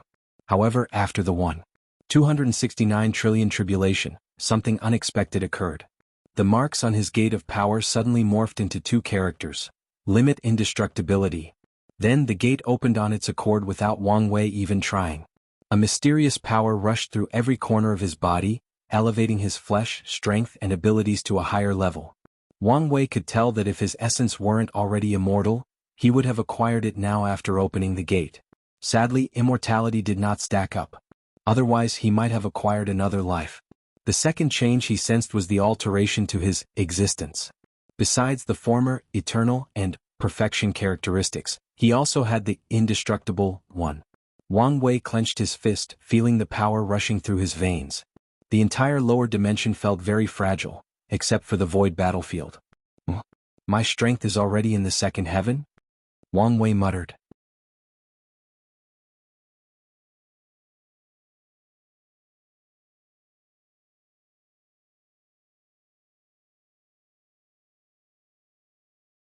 Meanwhile, his cultivation had a small problem. My flesh has reached tier 11, but my bloodline is still technically tier 10. This meant he could not rely on his human fiend god bloodline to cultivate and reach higher heavens. So, his next course of action will be to find the 11th and 12th revolutions of his technique or create them. Wang Wei took a moment to check on the outside. 120,000 years had passed since the banquet, and the world was tranquil. Anyone who wanted to ascend already did so, and everyone else was waiting for him to leave and start the next generation. If you find any errors, ads pop up, ads redirect, broken links, non-standard content, etc., please let us know reports so we can fix it as soon as possible.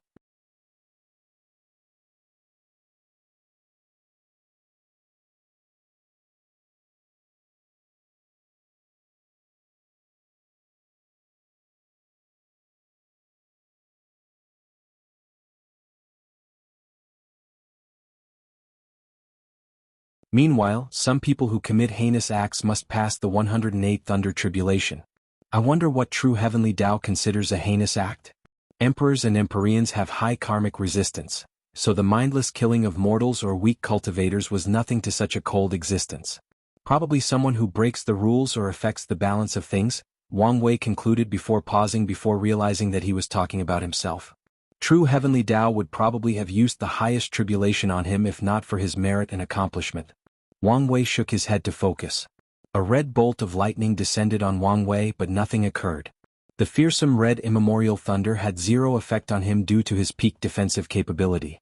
Despite the circumstance, Wang Wei was on high alert. He did not antagonize the tribulation with words or try to collect it to be used later.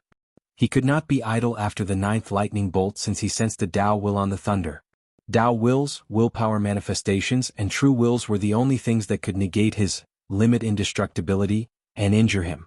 He activated his willpower manifestation to defend. After the 18th bolt, the tribulations contained Tao will and willpower manifestation, each attacking in a different location. Wang Wei's Tao will had not evolved yet, so he had to expertly manipulate his willpower manifestation to block these attacks and ensure he was not injured. The process became more difficult after the 27th bolt when the tribulation used true will. Wang Wei had to use his taboo battle realm to elevate his Tao will to the Empyrean tier before creating his true will.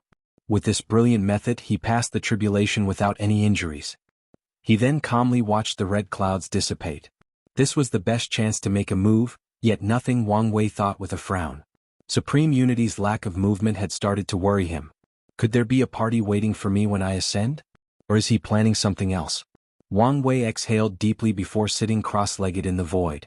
He had officially reached Tier 11 on the Emperor Path and calmed down to experience the Grand Tao Source baptism. He felt all aspects of his cultivation elevated, including his awakening, Tao will, and even Tao imprint. If you find any errors, ads pop up, ads redirect, broken links, non-standard content, etc., please let us know reports so we can fix it as soon as possible.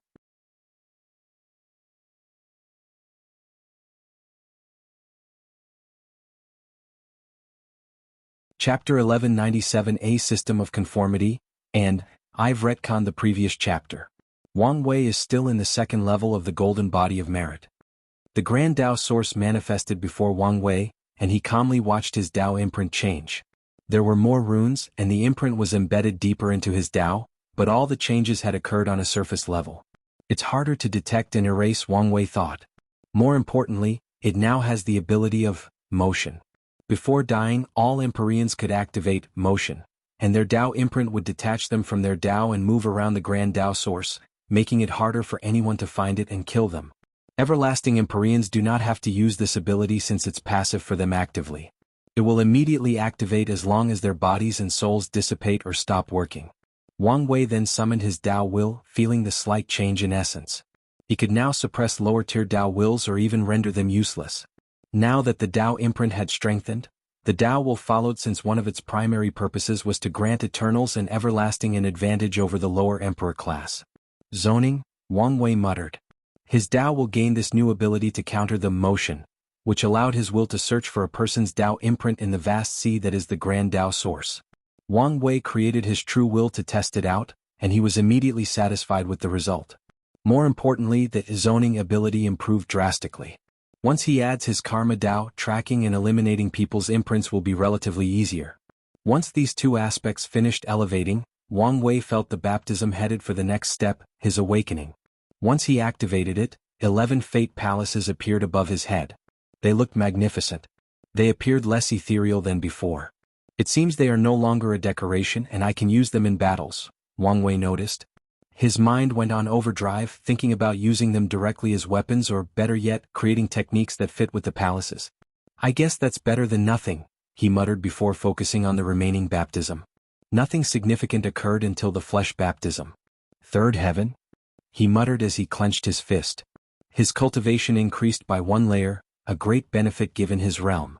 This should be the effect of the Yuan Dao root.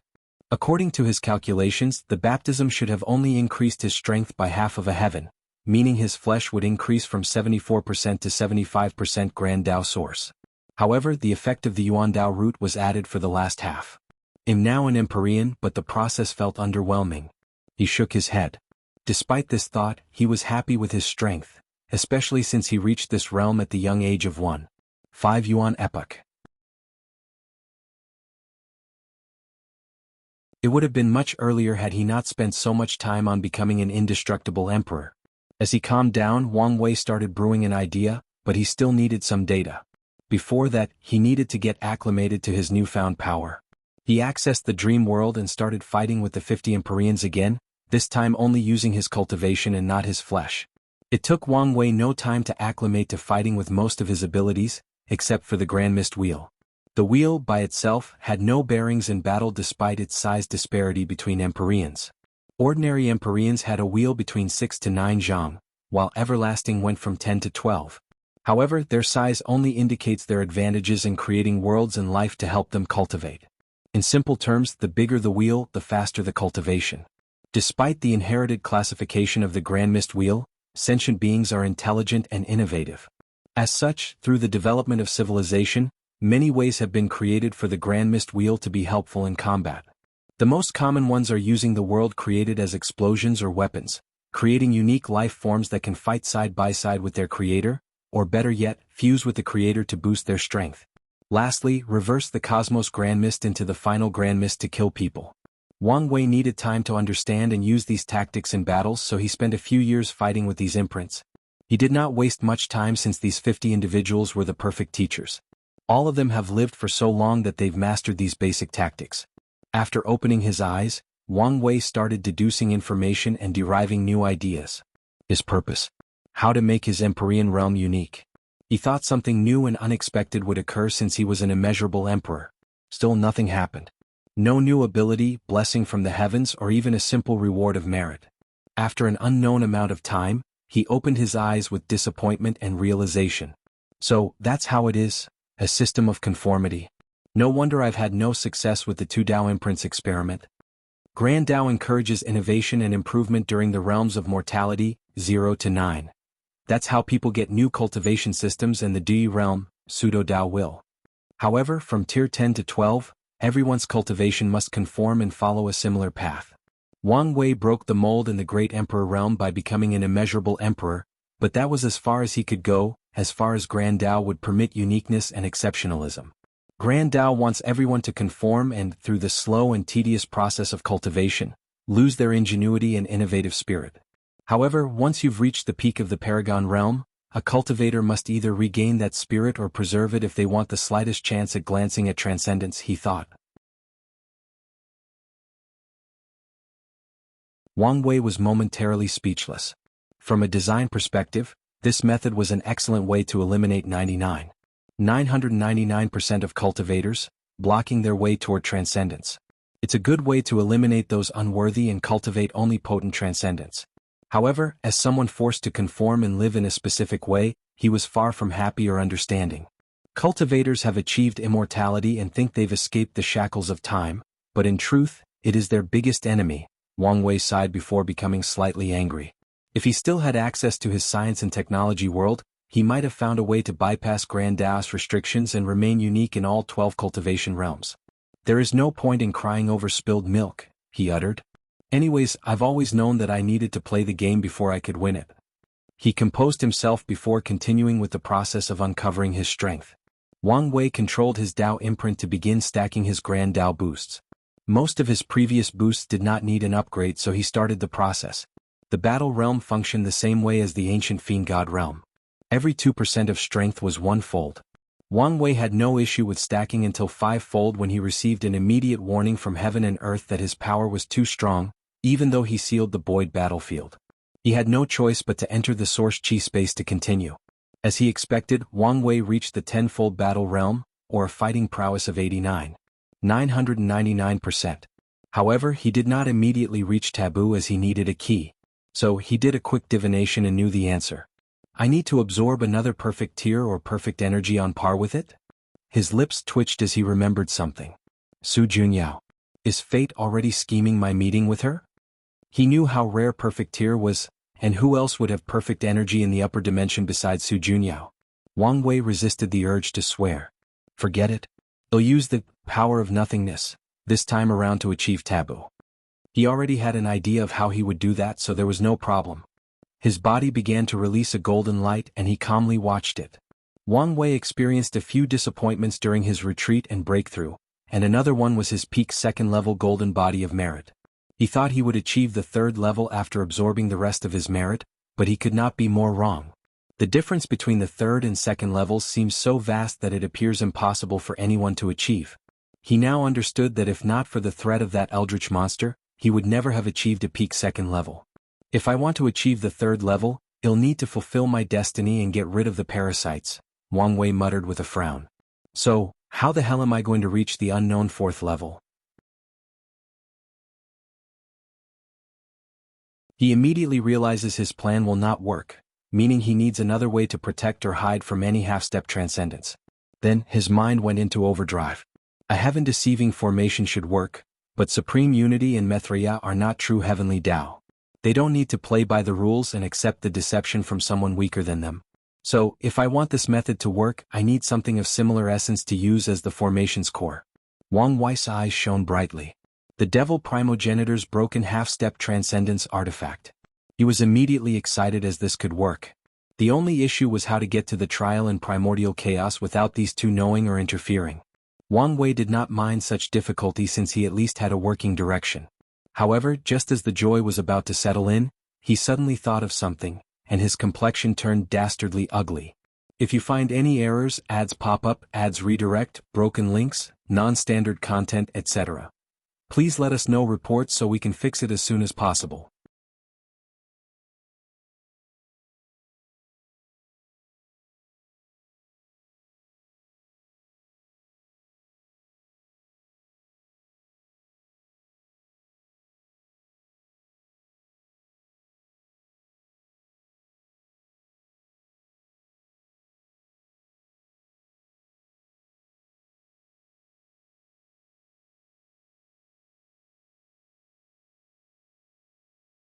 Chapter 1199 Learning Experience, and another retcon. Wang Wei did not become an Empyrean at the age of 1.5 Yuan epoch but 5.5. Lord Creator, Wang Chuangxing said before kneeling. He had reached the pinnacle of this world, but even then the Lord Creator seemed unfathomable to him. Wang Wei, who was floating in the air with his hands behind his back, nodded. You did not disappoint me, becoming the first Empyrean of this world. I tried my best to be worthy of the talent you granted me. Your life has been challenging and you've survived many things. Have you ever wondered why I've allowed so many things to happen when I have the power to stop it? I wouldn't dare question your Lord, Wang Chuangxing swiftly replied. Since his creation he has indeed experienced many great things. There was the A division of race, where all the original 1,269 million creations and their descendants formed clans and races before starting a war between them. After years of fighting, Wang Chuangxing rose as the leader of the human race and, eventually, the ruler of the fate-dominating continent. After a short period of peace, he had to face the continent war. Everything was peaceful when the 5 continents first encountered each other. They exchanged knowledge and resources. However, such peace did not last long before an all-out war started, devastating the entire world. Once that was settled, it did not take long for the Destruction Lord invasion. A powerful cultivator appeared in the Destruction continent and started another invasion. The man was fierce, and one of his 3 generals was also an expert of death Dao, leading a legion of undead to ravage the world. Wang Chuangxing almost died confronting the Destruction Lord. Luckily he was the final winner, bringing peace and prosperity to the land. Of course, as always, such peace was fleeting. The next catastrophe was the Fanatic War, in which someone calling themselves the Divine Priest gathered power using the Lord Creator's name and tried to conquer the world. This event was a stain on Wang Chuangxing's honor and legacy, as he believed the Divine Priest that he was the emissary of the Lord Creator, so he joined his side as the sacred son of the religion, helping them in their conquest. Luckily, Wang Chuangxing learned the truth eventually and put an end to everything. After that event, Wang Chuangxing became a recluse, not paying attention to the outside world. Unfortunately, the people had to ask him to return due to an event now labeled as the Chaos God Rebellion. Someone woke one of the sleeping Chaos Gods from antiquity, and the latter went on a killing spree. It absorbed people's blood, flesh, and soul to maintain its power and even become stronger. By the time people discovered Wang Chuangxing's location, the Chaos God was already too powerful. So many heroes fought and died to seal this catastrophe. Now, Wang Chuangxing had reached the end of the Tao and was the most powerful entity in this world, thus hailing a time of peace and prosperity. You're an intelligent being, so it would be weird if you didn't question it. Wang Wei knew the Fanatic War happened because of Wang Chuangxing's crisis of faith and questioning his existence and purpose. Lord Dash, I'm not here to blame you, just to provide an answer, Wang Wei continued. You needed to have a hard life and be tested to be prepared for the creation tribulation. Creation tribulation? You are limited by this world. I'm sure you've already sensed that your strength can no longer increase. Indeed.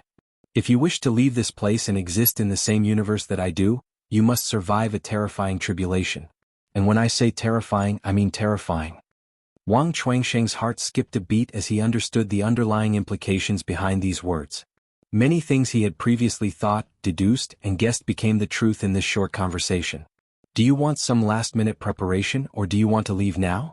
I would love to say a few words with my family, but Lord, could you give more information about this tribulation? No problem. Wang Wei sent the information into his mind, and after processing it, Wang Chuangxing went to talk to his wife, 2 sons and daughter, and had one last meeting with his clan. He did not tell them the truth but just reassured them. All right, let's go. Wang Wei brought him out of the Grand Mist Wheel into the void battlefield. Disappointed? Wang Wei asked, making Wang Chuangxing laugh in embarrassment. You're in an isolated void to prevent the tribulation from affecting others. My world is not that barren. I see. Wang Chuangxing sat in the void to prepare, and 10 minutes later, a cloud gathered in the void. Boom! A red thunderbolt descended from the sky, and Wang Wei immediately frowned as the bolt contained a true will. Bolts after bolts descended from the sky, not giving Wang Chuangxing a chance to breathe. He fought fiercely, using all the fate techniques he had mastered. He pushed his artifacts to the limit to assist, but the bolts seemed endless. Meanwhile, Wang Wei was worrying because it was already the 103rd bolt, but this thing did not seem like it was stopping. Unfortunately for him, his worries were correct. After the 234th lightning bolt, Wang Chuangxing could not protect himself, and he dissipated into mist as he failed the tribulation. Something is wrong, Wang Wei muttered. Could it be because I'm trying to create an Empyrean with a supreme outlaw Dao? Or... He squinted his eyes. He entered the Grand Mist world and revived, recreated Wang Chuangxing, even remaking the memories of surviving the tribulation. Lord, I'm sorry to disappoint you. Those were his first words after reviving. Please give me another chance. It's useless. Lord, you're technically immortal as long as I'm alive. However, the tribulation becomes exponentially difficult based on the amount of time you've failed, Wang Wei replied. I can give you another chance, but not now. I understand. Don't beat yourself too much. Wang Wei patted his shoulder before disappearing. He now had to train someone else and decided on a non-outlaw Dao. He created a new thunder race and their leader was their champion. The woman, named Wang Lei, had destiny on her side, so she rapidly grew to Wang Chuangxing's level after many catastrophes that served as training wheels. Of course, Wang Wei did not live through all of them and just jumped into the future when she was ready. He took her outside for the tribulation. Then he calmly watched as she was obliterated in the 457th thunderbolt. He knew what was going on by now, but he refused to give up so easily. So he started again. His next champion was someone other than someone who cultivated the Grand Dao Source. No, he opted for an insurgent Empyrean. He created triplets based on essence, qi and spirit. One cultivated their bodies to the pinnacle, the second cultivated qi, and the other focused on their souls. Finally, they fused once they reached the Empyrean tier. Sadly, Wang Xin died after the 786th thunderbolt. Wang Wei immediately started on another attempt. He knew why these people failed, and the answer was simple. True heavenly Dao did not want any creation life forms in the lower dimension. But Wang Wei wanted to leave one for his sect, and he also saw these events as a training method for future creation.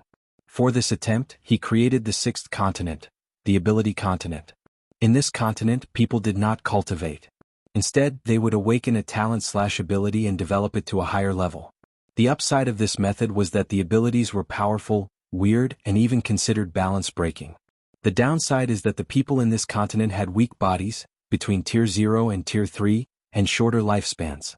Wang Wei's champion for this round was ability user with a power called Survival. This ability was similar to the X-Men character, Darwin, whose ability was to evolve to adapt to any situation, including death. Sadly, Wang Don did not survive long. After the first thunderbolt, he adopted and became immune to it, so the tribulation changed to flame after the 4th bolt, which he also immediately adopted. But on the 5th attack, a multicolored lightning bolt contained power from all 3,800 Daos. Wang Don's body could not quickly adapt to all these powerful concepts and ideas, and he exploded. Well, at least this was educational, Wang Wei thought as he shook his head.